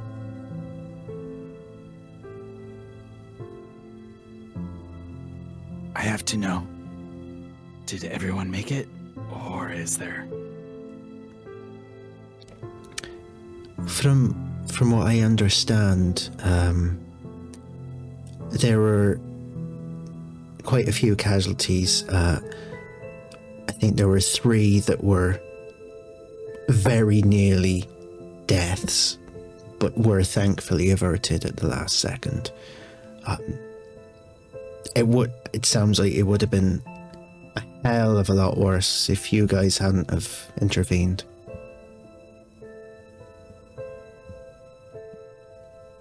We just did what we do best. I can see that. Thank you. As we're all like itty bitty around this table. Yeah. True. She's not asking questions because, you know, she's still adjusting to being suddenly buff.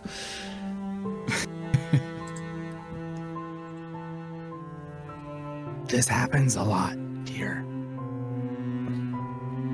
It's happened a lot more in the recent 8 years.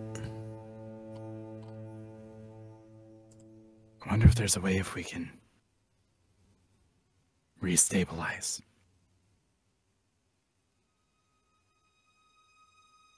It's just very concerning that these monsters can just show up out of nowhere.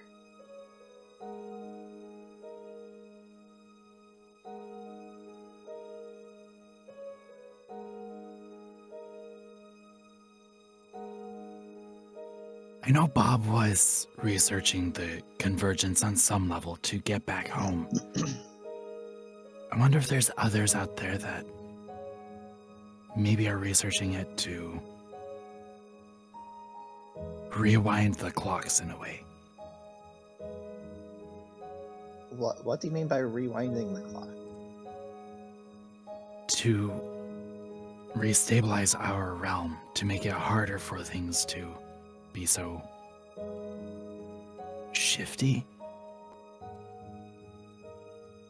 Okay.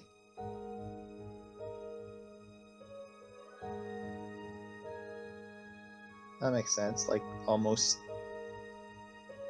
we're imagining the convergence being like a leak, and there's a force trying to patch it up. What if there's a way to reverse the convergence? I mean, we would probably need... That probably means we send Brim and his people back.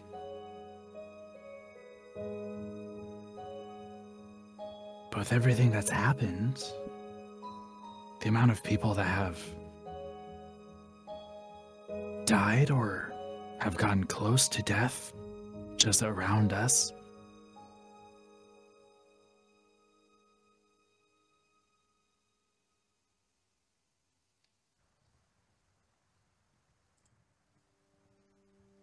I don't know. We don't have to check it out, but Do you think there's a way?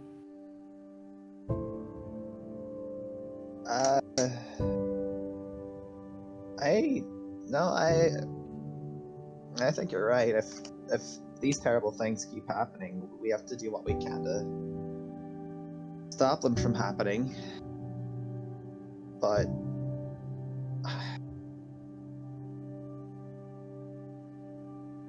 people will die and get killed around us, and unfortunately, it's just not we just don't have the power to do anything to stop it. But that doesn't mean we don't try. And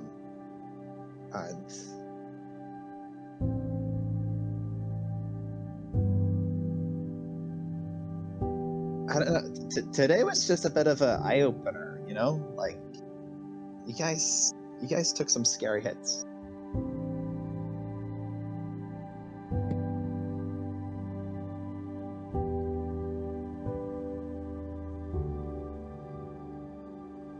We're not invincible. Neither is anyone else here. And I mean, where I come from, our ceremonies for when we pass on, it's a way of closure, and a lot of people here, from what I've noticed in my 8-9 months of traveling, don't have much closure. But nonetheless, we go back to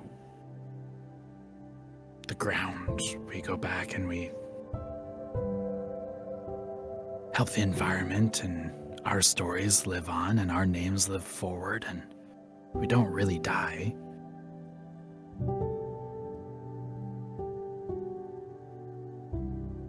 I had a vision this morning.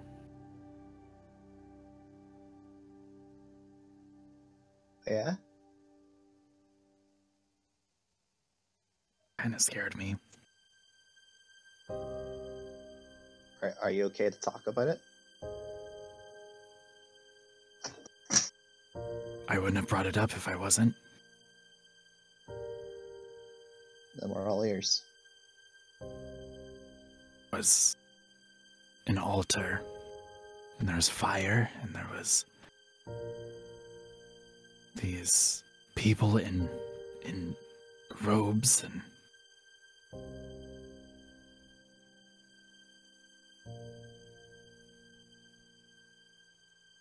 it didn't seem nice. By any means, the smell of ash, the acrid air. And then there was the astral sea.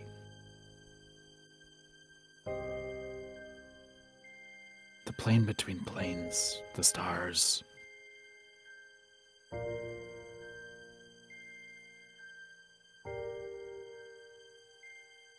I ask if there's a way to reverse it because I fear something more is happening, and we're not going to be able to stop it. Death happens, and I understand that. And I know for me, if I was able to help Thrasham not lose his arm, because he didn't have to. It wasn't his time. I would have tried to stitch back his flesh so he would still have an arm. And same thing with people who don't deserve to die yet.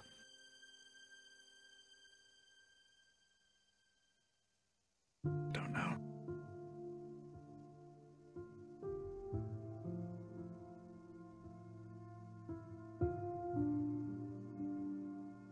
We're together for a reason.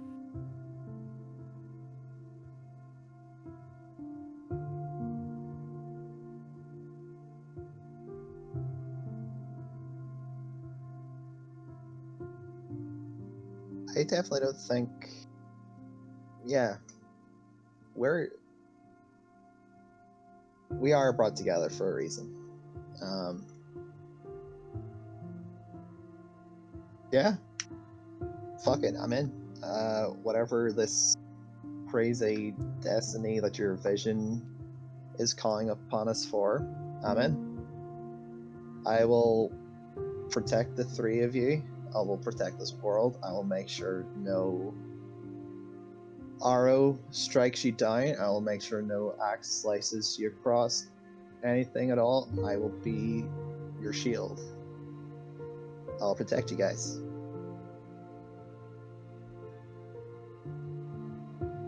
Hero rule number 11. Heroes are never mediocre, so I will be at the top of my game.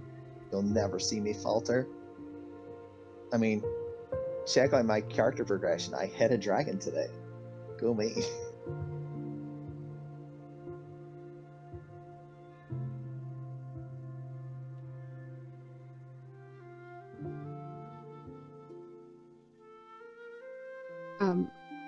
Tiny throat clearing.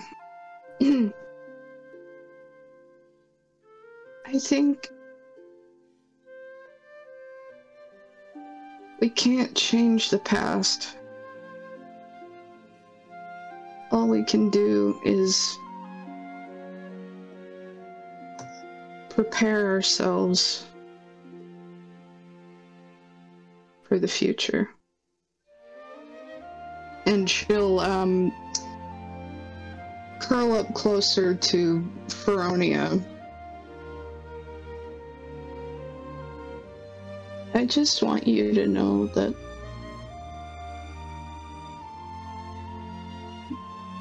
I love you.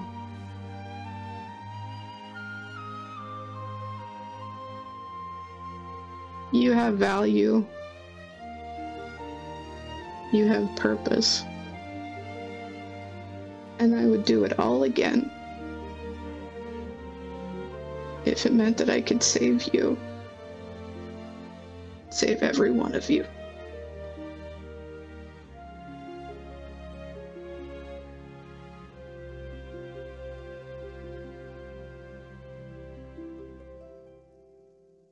Gives Rhódania the biggest hug.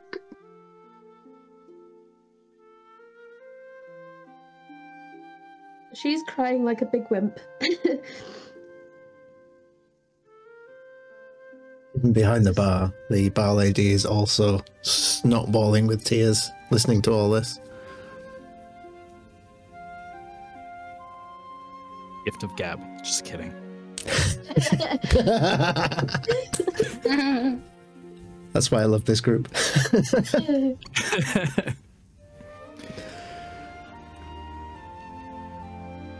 I think I have a necklace to go pick up. But I don't know. I think the rest of the day we need to take off and relax and maybe go get a massage.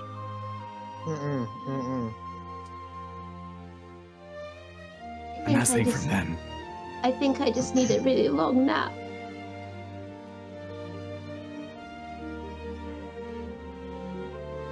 Just kind of like snuggles in closer to Frike. And the tail's kind of like wrapping around. Well, because you're so tiny, I can wrap it around you. So, so first.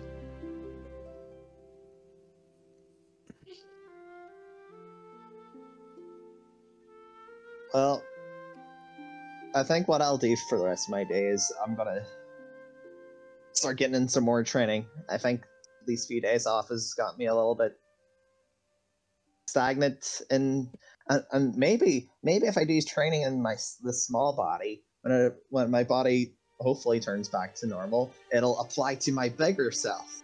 You know, maybe it'll amplify. That's a new word I learned today.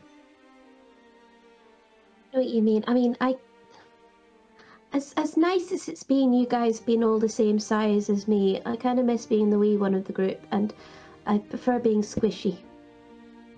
Because, I mean, you saw what happened there. It's homunculus, and I don't want to talk about it, but you know. She took a piece of the bed with her when she tried to hop down. Yeah. Not intentionally. I don't think it was rotten. Neither do I.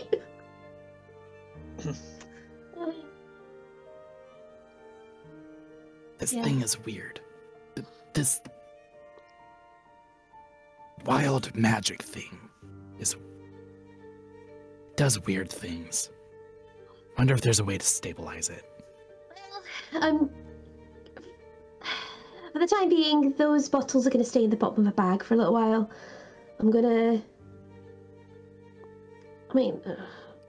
maybe not go fully sober, but maybe a wee bit every so often.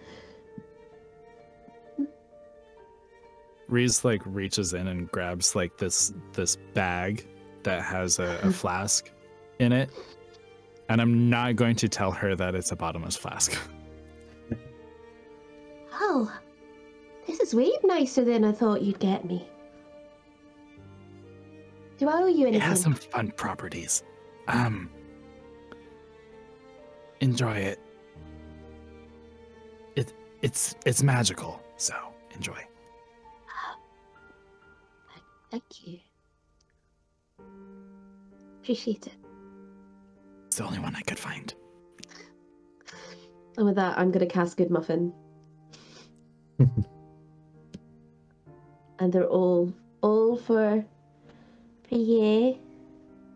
How many good muffins are in a spell? Oh, well, they're like mini ones, aren't they? There's 4 mini muffins. 4 mini muffins. I think we all deserve one. I'll like ration it out. As you all share these little mini muffins, our memory is drawn back to the earlier Wild Magic Surge, where any food that Feronia lays her hands on has psychedelic properties. That's potentially what I was gonna do to the dragon as well. I forgot. So you all take these muffins and spend the next few hours. The next few hours are rather giggly and fun. Oh, the chaos. Maybe we need that. Rude, and it's the muffins. It's a good way to chill out after a death-defying battle, that's for sure. Yeah, just tripping on. I see dragons muffins. come out of the woodwork. No. You start to see the astral sea in the woodwork. Oh, Your vision, surprise me.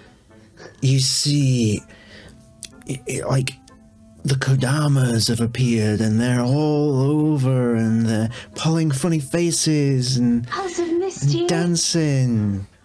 Oh, God. And then I'm just going to start dancing around on the table. Yep. Cheesy I feel so Pete's sorry for toes the like, poor begin like rising up and turning around and wrapping around everybody. Yeah, he starts doing like a striptease or something. That's horrific. Yep. No, that's normal. But I'm tripping. I can smell colors. Pretty much. Smell colors. And I feel so sorry like- for the bar lady. I mean, she's very confused, but she's just sort of thinking to herself, well, people deal with trauma in different ways, I suppose. I'm not one to judge. I'll just leave them be. They got drink and food. They'll be all right. I'll check on them in a few hours.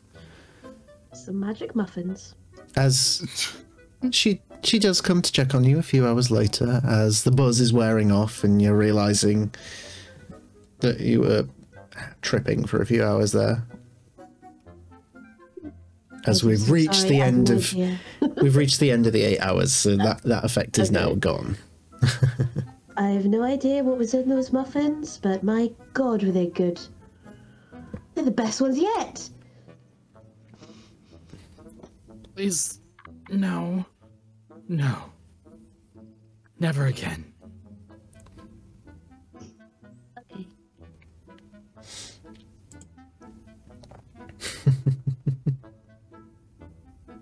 You think I'm going to bed. we'll be back? You think we'll be back to normal by the time we wake up? I certainly hope so. Oh, I forgot about my flute. I'm gonna go get my flute and I try to get back to my room. Hopefully it's still in the fucking hallway. Oh no. Oh god. Yes, it is. Might need help from Connell climbing back and getting back into bed, so she'll just wait for him to return from his break. Yes. So I get into bed with ease. Because I'm normal. So one by one, as the evening draws in, you all, in your own time, return to your rooms and I assume have a bit of a lie-in, because that was quite the experience, shall we say. Now we're going to wrap up shortly, but just a couple of things before we do. Another few days pass as you do take a bit of downtime in Ethereon. You know, a little bit more than you'd previously planned after that encounter. Thankfully, there's no more mishaps. There's no more wild magic, unless any wild brew is drunk. I suspect it's probably not. Come on, it's Christmas. It's Christmas. Come on. What's that? A few days go by, and one particular day, just as a little thing to roleplay before we finish, we'll say the four of you are congregated in one of the rooms. You're all back to normal now. You know, various changes and ailments. You've been okay for a few days now. And there's suddenly a knock at the door.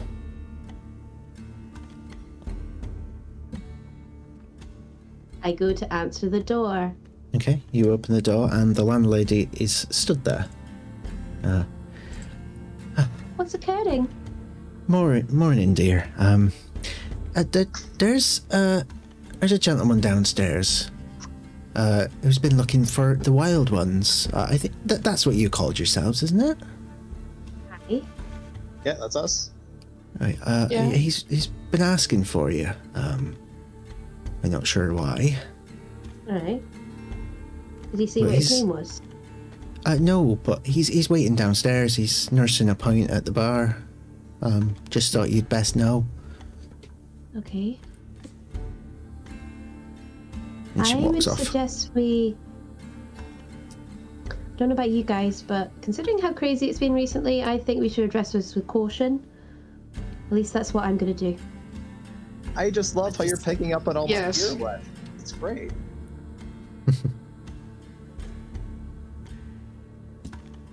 Escape through the window? I'm gonna go head on. I'll go with you. Okay. Come on, Big Cat, let's go see what this is about. Safety in numbers. Might as well. There's strength in numbers. Hey. Great minds think alike. Okay, so you're all heading downstairs together? Eh? Okay. So you'll head down, and there's a few patrons in the bar. And there is indeed a gentleman sat at the bar nursing a pint. Very, like, expensive regal robes, the colours of which you would recognise as being part of, like, the royal colours of Ethereon. Whether or not this is someone of royalty or just someone who works for the king, you're not entirely sure. Just sort of sat at the bar nursing a pint. Hey, you've been looking for us. Ah, yes, I believe so. The Wyld Ones, I presume. Yes? Yes, you match your descriptions quite accurately. I will give kudos to our Royal Scouts. They certainly know what they're doing. Pardon the intrusion. I am Ardemir Winstone. I am one of the royal servants. Lead the Iron Hearth, which is the Royal Academy of Soldiers, so to speak. I take up matters for the king when he wants a more sort of private matter discussed. He has requested all of your presence at the castle. Wouldn't even explain why to me, which is strange. He's never done that before. But the king commands and I answer.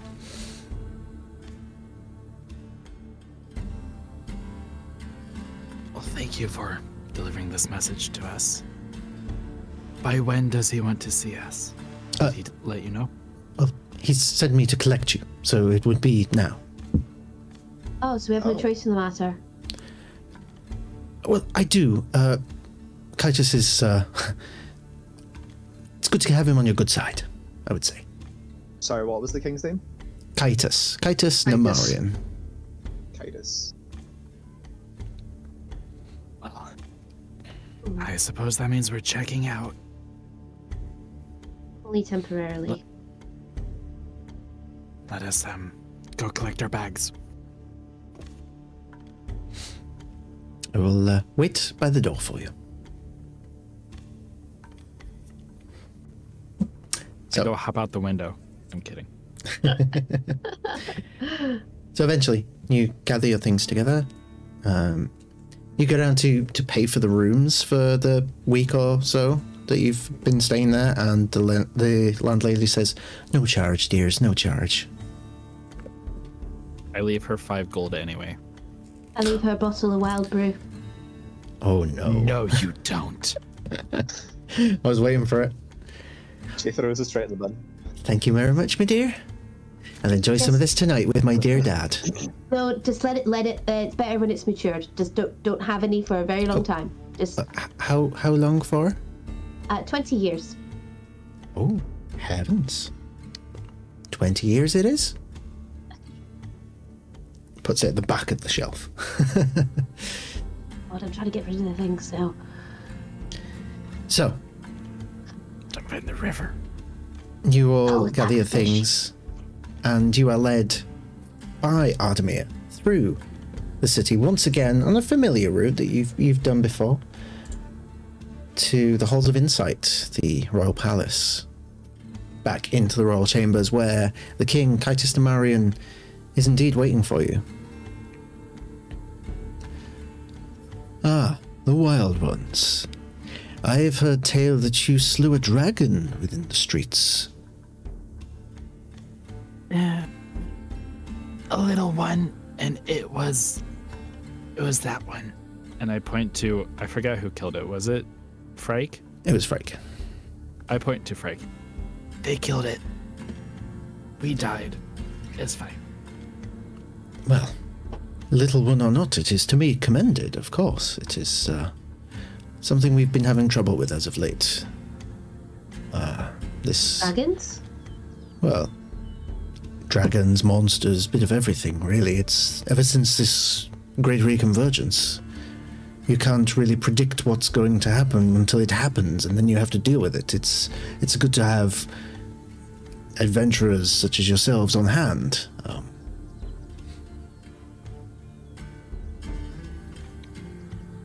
Are you offering us a job? As much as I would love to do that, I think something else has come up, which requires more attention. Something else that's not a job.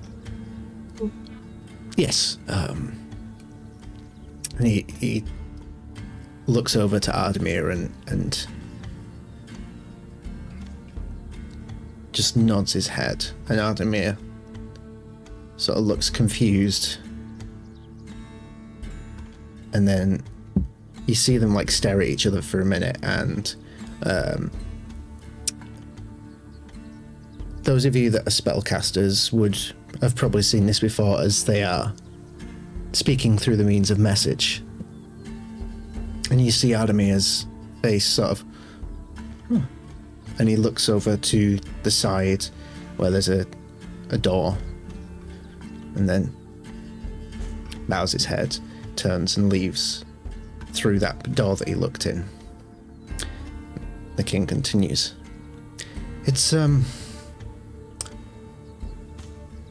so, we've been looking into this conversion stuff for the last 8 years, and it's very difficult to understand something which is unpredictable and random. But we think we might have a lead. And it's... well, the last time we had a lead like this and it was investigated, our chosen heroes vanished up north. They were investigating the icy ruins of Alamath. We haven't sent anyone there since. Potentially might have to, but I'm not the expert on this. I'll let him explain. As he gestures out and you turn and you see that the door opens and Ardemir walks back through with a hooded figure who steps out behind him, and they approach. And about 10-15 feet away, the hooded figure stops. And you hear a voice from underneath the hood. As they speak.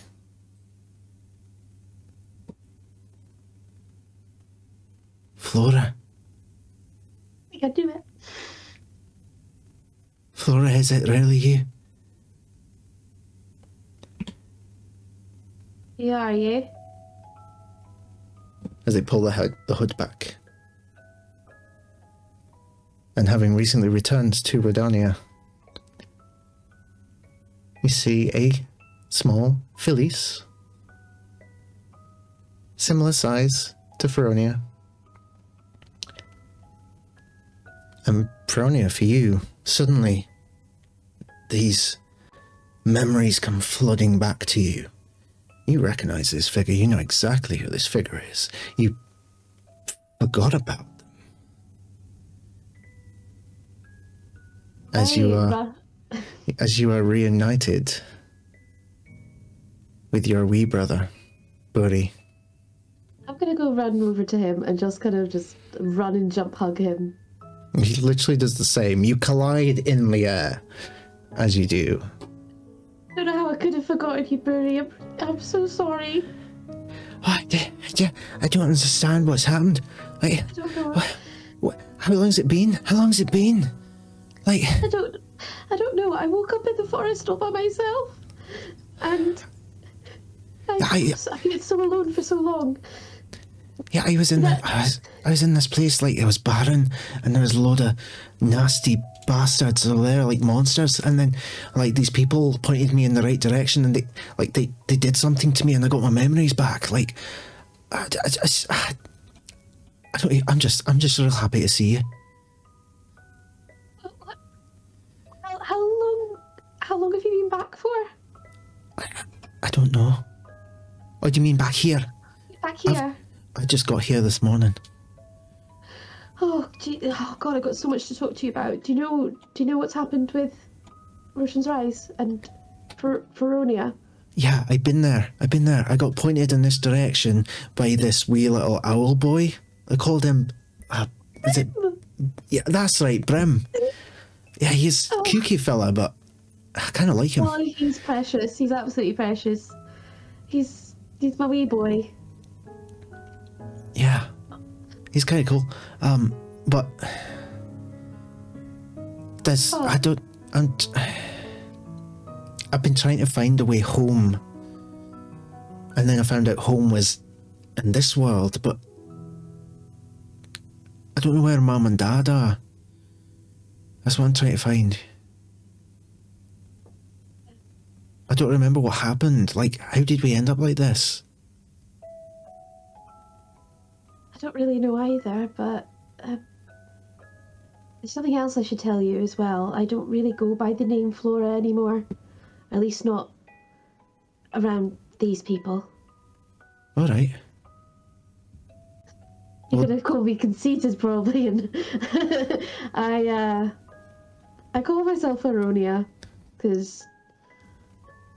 And then I hand him the book. That is it. Because of this, I woke up and I saw that name, and I thought maybe that's what my name was. Sort of puts his hand on the back of your head and scruffs your fur. Like, that's why I told you to put your name in it, you silly bastard. No, I know. And holds out. That my writing is. And holds out his identical book, which says Bury on it. See, I didn't forget mine. Need you, okay? I'm forgetful, and clearly forgetful. So happy you're back. Me too. You're not gonna go, are you? You kidding? You think I'll come all this fucking way? Crossing realms and worlds and all that sort of stuff. Coming from a continent that seems like it's about to burn down because some shit's going down. Over to here, to Roshan's Rise, which is in a completely different, like, plane of existence to where he should be. To then get all the way over here thanks to a small little owl boy. Just to then be like, alright, see you later. Right, pal. No. Aye. No, I'm gonna stay with you. Good. Well, it's kind of good actually, because our nerdy boy is gone. So, it'd be nice to have another person in the team. I don't know what a nerdy boy is, but okay. Oh, he's into like numbers and space things. He made me float one time. That sounds like it'd be good for pranks. Yeah, a wee bit, yeah. But this lot's good. They're really. Then kind of look over to the three of them and be like, I didn't realise, like, I knew before, but I didn't realise so much until today how much I needed them. That must be good people then. Hi, Buddy, Veronia's You can call brother. me Flora, it's fine if it's easier, it's okay, they'll know. I'm the good looking one, that's fine. That's the best way to remember. Alright, pal, calm down. I beg to differ. Who's Big Cat? What's that about? He's got a bit of an attitude problem. So you lose you lose your little brother and you decide to get a big one, is that what it is? No. I stole his muffin one time, that's how we met. What's a muffin? Oh my god. Oh my god. Well, wait till you try a muffin. The first time I had was when I stole his. That's the first time I had a muffin. But they're so fucking good. They're so good. Right. And with that, do I have enough spell slots to do good? I do. I'm going to cast Good Muffin. Okay. And be like, don't worry about the flavour. It'll be whatever is your favourite to match your personality. Okay. Give it a wee go. Eats it. And What flavour you got?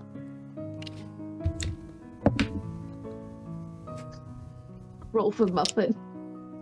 Roll for muffin. I mean it's alright. Alright, but you're always fucking like this. You're so aloof. What flavour did you get? Do you know what? I don't know. It's nice, like, but it's okay. Like, it's not amazing. Like, God. You I'm always starting. used to Do you know what? this. I'm starting to remember why we didn't hang out that often at times. Such a fucking prick. You're so annoying. Yeah, I love you too. Aye. Brutal. He just starts laughing. Just give him a punch on the arm. It's like, Why are you so missed buff? What's that going on? sorry. It's just woke up like this. I've been working out a wee bit, you know. Gotta be a Right. strong princess, eh? Anyway, so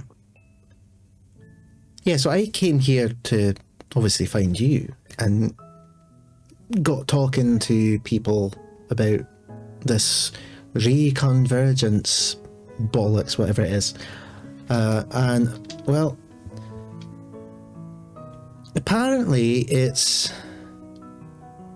we're not the only ones that have been brought here by this, and apparently there's more involved. So I don't know, like they're talking about like destiny and stuff. Like I never believe in that shit. But it's like there's people apparently having visions and there's prophecies. I mean, when I came from the other continent, they were talking about having nightmares of like things that were coming true, but like their shit sounded way worse than like that was like end of the world stuff. I mean, you can go first, Reese. Hey, big man, you got something to say? You got something to say, my sister? You're way too feisty for that teeny tiny body. You should be at least my height if you're going to be throwing that verbiage around. Hey, watch it, big man. You say I'm too feisty. Have you met her? Hey, watch it, little one. I kind of like him. Reese, I'm going to give you one word of advice. Do not piss him off. I'm sorry. I don't care. Oh, for fuck's sake. No Anyway. muffins for you. I didn't want your muffins anyway. They made me do weird things a couple days ago. Oh, yeah. Connell leans in over to Frank and is just like, is this a cat thing? Just sort of like this. Yeah. That's fine. Okay, you know, like end of the world shit. If you're talking about another continent, we're still part of the same world. Yeah. Hey, but oh shit, I completely forgot. Mr. Windstone, whatever your name is. Ardemir's like, yes, Ardemir Windstone, yes. Like, yeah, Windy Boy. Did you get that thing that I brought? It's like, Boy. oh yes, I will. Oh, is it still in the containment? Yes, it is. Very well. And he walks back off to that room. It's like, yeah, it's like the whole reason why it got brought up with me is because like I found this thing when I was trying to get here, and it had this weird juju. Like you know how you used to make that drink and it used to send everybody fucking loopy. And like how like you always tried to get me with it, but it never would, because you know I had like a sense for these things and I could tell that there was something not particularly kosher about it. No, I don't know if it rings a bell. No, you must still have memory problems. I mean, you're a terrible liar, so you know. But Fine, and then just kind of like can clearly hear the jangling of the bottles in her bag. yeah, some things never change. But yeah, like.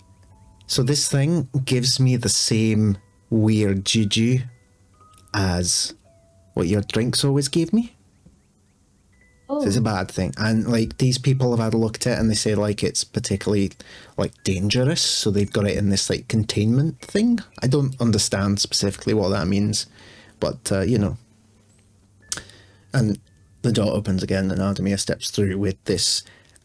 It's like a cube made entirely of amber, and it's quite a vibrant cube actually, and you can see like there is some sort of energy pulsing from it, and as he gets closer you realize that he's not actually holding it, it's like floating in his hand. Quite a unique visual, and he sort of looks and says, yes, we don't understand the true nature of this just yet, but we suspect it is one of a set of two, somehow involved in everything going on, all the calamitous events. Something for further investigation, I believe, but whatever is to come, I suspect is not good. And the king jumps in. It's like, I think not good is an understatement. This is world-changing. As you look into the amber square, well, cube thing. I don't know a good word for it.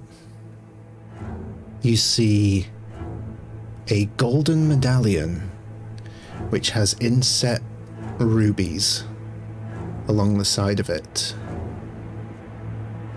just floating inside the amber. And that is where we will leave things for this year of the Rhódania Chronicles, as that is an item that should be very familiar to some people in the chat. As I can see. Grim, tell us what it is, Grim, quick.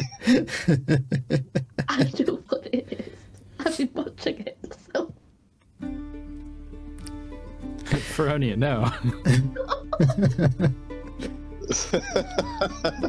So, with that being said, Oh, fuck me. I'm glad I have some people in the chat to get that and be this freaked out about it.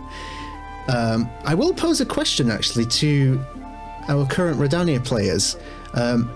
Since they're freaking out, shall we freak them out a little bit more? No, let's not antagonize the opposite team. Because we haven't done a post-credits scene yet. Oh. Yeah, Oh boy. Oh boy. up to you. You're the DM. Do it. Yeah. Do it. Okay. Well. Okay. Do it. So, Do I it. actually have, because this is a special stream. I have 2 post-credit scenes. So, Willingness ambassador. so the first one, our camera pulls over to the continent of Demethrin, where last we saw our group of adventurers. They were within the underground caverns in the northern wastes, fighting amongst themselves, and then attacked by a creature of the shadows. Well, let's lay down a little bit of context for that, because it's Christmas and all. So, as our group of adventurers from the Demethrin 5 were arguing amongst themselves, they failed to see the approaching creature. And before it decided to strike, it was hidden within one of the further caverns, speaking to another shadowy figure. One very familiar to Frike. In particular, Frike's father. I don't understand how you got here, or where you came from, but I know Shadowkin when I see them. I must say I'm rather impressed. If we can hire you for your services, then your rewards would be bountiful. And the figure laughs. This female drow-like figure with long purple locks of hair and like an ethereal form coming out from her back of various different arms carrying blades and such. Yes, you have a whole new world of possibilities for me. I'm sure there's plenty you can remind me of, reward me with. And as she fades through the floor to move towards the group and make her strike, which she did in the last session of Demethrin 5, our camera turns back to Frike's father, who laughs as he looks into a portal which begins to close. And as it does close, our view travels through the portal. as we reach a quaint city situated on the coast of some world somewhere. There is bustling life. There's children skipping around. There's entertainers on the streets. And we follow this little scarlet ferret running around the streets, just spiraling around, and runs up this lamppost, which leads out onto a signpost that's swinging for a place called the Lavish Chateau.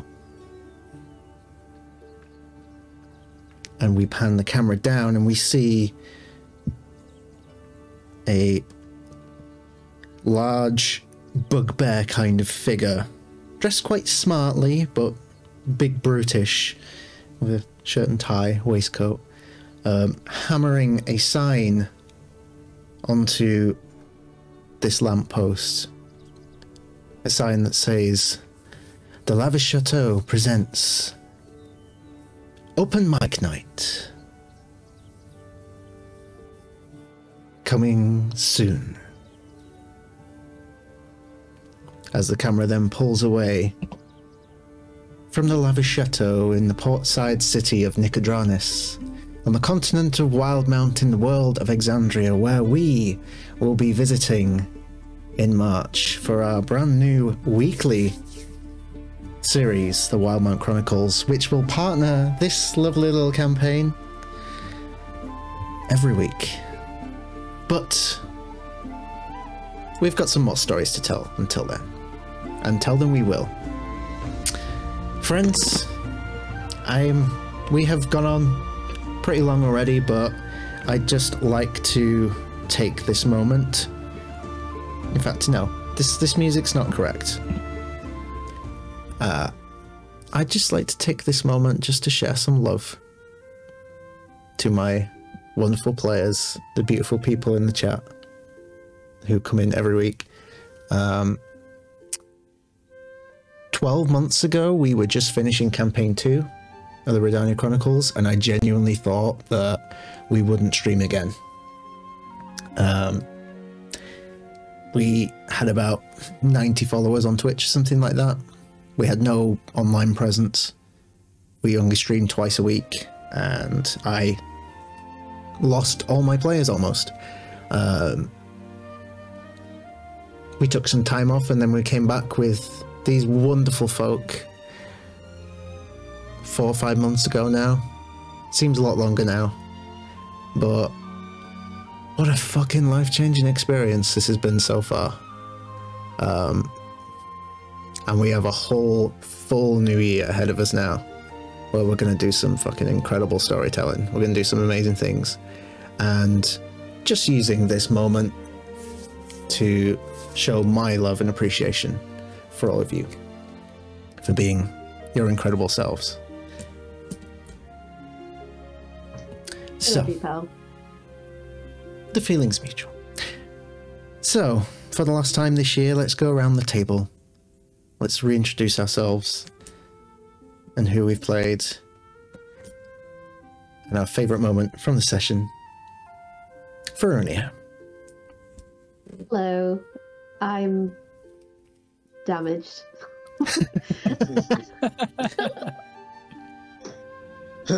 I'm Mai, aka Mara the Pirate. You can find me on all social media platforms as Mara the Pirate or Mara Pirate when Twitter decides not to explode. I'm also on YouTube and Twitch and all that shit.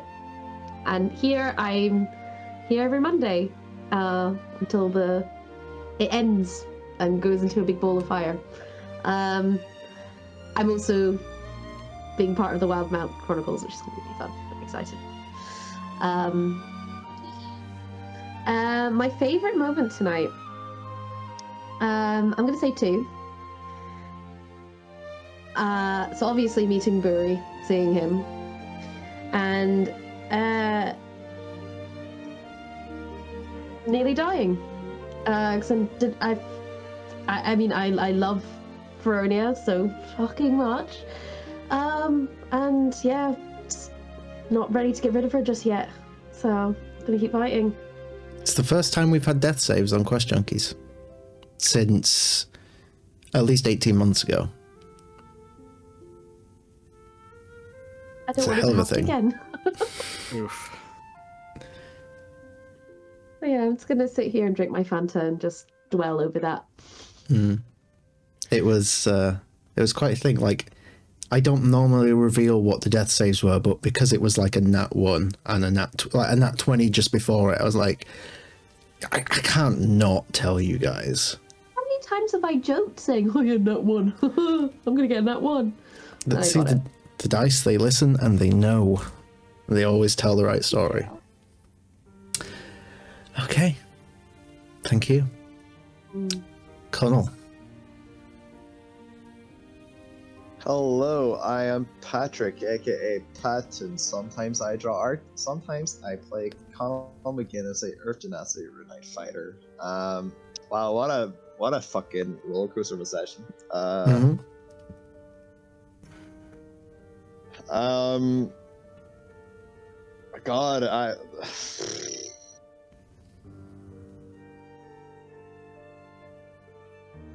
tonight, I feel like tonight was probably one of my favorite sessions. Just like the overwhelming uncertainty of all the chaos. It's just like, right, all this random shit is happening. It's so beyond our control, and then in the midst of it all, we're fighting. Not even like I don't even know how hard fighting one of these dragons is, but like CR2. CR2. I don't know CR2. if that's good or bad for a party of 4 level 4s, but like, it was just the fact that like 2 people went down, and I'm not a support character for once, and I'm like, what do we do? Like, and it's that moment where you just slowly take it down, and like you're almost bargaining with the DM to like, right, can I do this shit? Because like it's you either fight or you play so that other people can still play their character. And yeah, I don't know, it's just this beautiful thing where like, while what Mai said, she has fallen in love with Fronia, I've fallen in love with all these characters, and I would rather have Connell die heroically than let any one of them go down first. So, reiterating the fact that he is the shield is probably my favorite part of the session. Oh yeah. Absolutely agree. And we're glad to have Coming to our our rescue as well. we're glad to have our rock boy shield with us as well. And I would do it again. I would do it again in a heartbeat. Hell yeah. Thank you so much. Frank. Hello, I am Bridget. I play Pocket Goth Mommy as seen tonight, and in all my, like, I've been playing D&D almost 2 years, and in all that time, I have never dealt a death blow from a foot tall. So that was something. She be small, but she be mighty. Yes. Never got to be a bullet either. That was very intense, but also, yeah. I've been through a little something about like getting attached to characters and being like devastated when they die. And yes, I would be devastated, and at the same time, I think there's so much like left to unpack here, and I don't think like she could be able to do that with a better group of people. So I'm so looking forward to this time next year. Hell yeah. Might have leveled up by then. Oh, yeah, maybe. Thank you so much. And last but never least, Reese. Hello, my name is Wyatt. I play Reese on today's yeah, he's our little chaotic bard life cleric. What is that called? Multi-class. There we go. Mm-hmm. You can find me pretty much anywhere except Twitter as the Moonkeep. I create very wholesome tavern content. I have been described as the cozy tavern keeper. So come check out my stuff and come be cozy at the Moonkeep Tavern or Felix's Tavern. Yeah. So let's see. My favorite part of the night was probably the little booty tap. Hell yeah. Like that's got to be a pat prompt right there. Booty tap. Have some bardic inspiration. I mean, that's got to be like your like signature bardic inspiration now. I just love Like, how good sassy boy. you Good are. Just looks like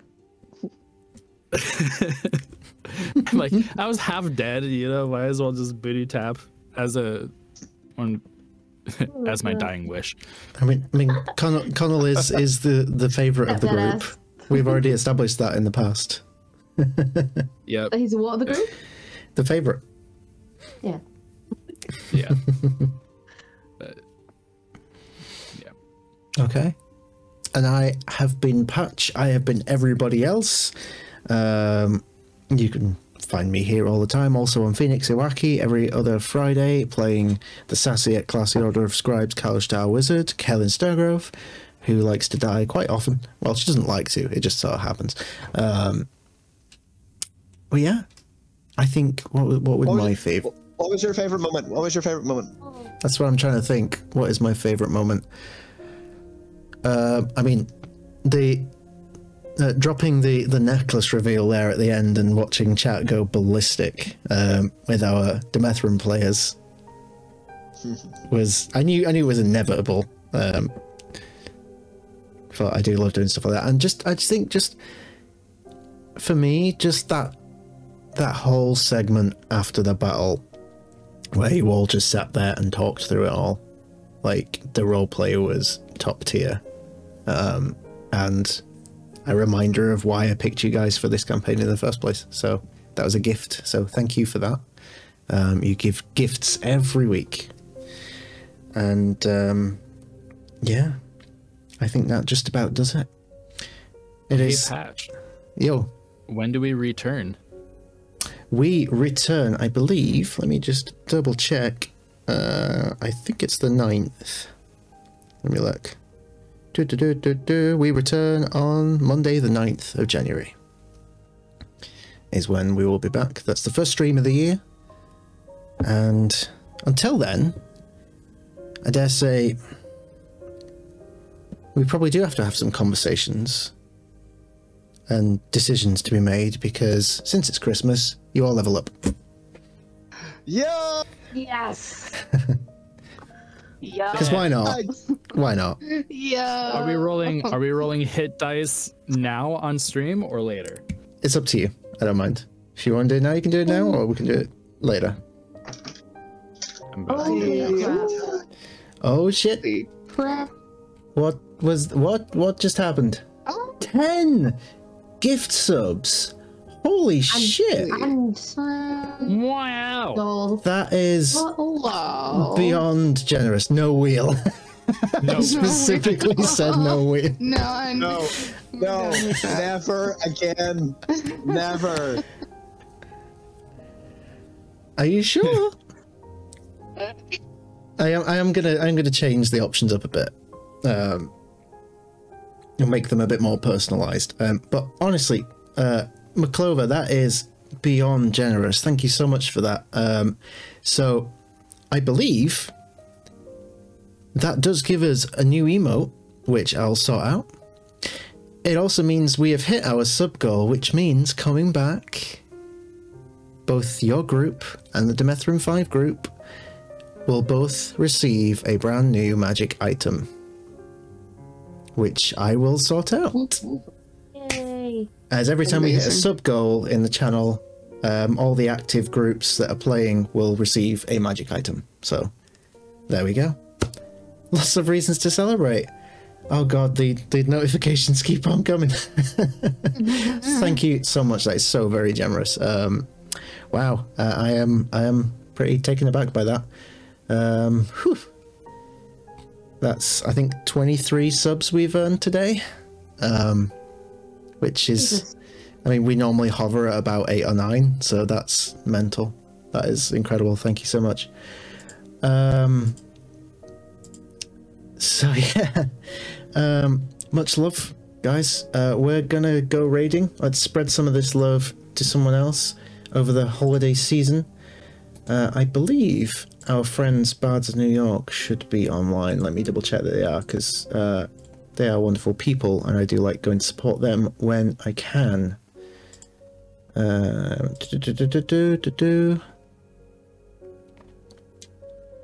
they online? Why is my computer being so slow? Oh, they're doing a rerun. Okay. In that case, let's have a look. Let's go for...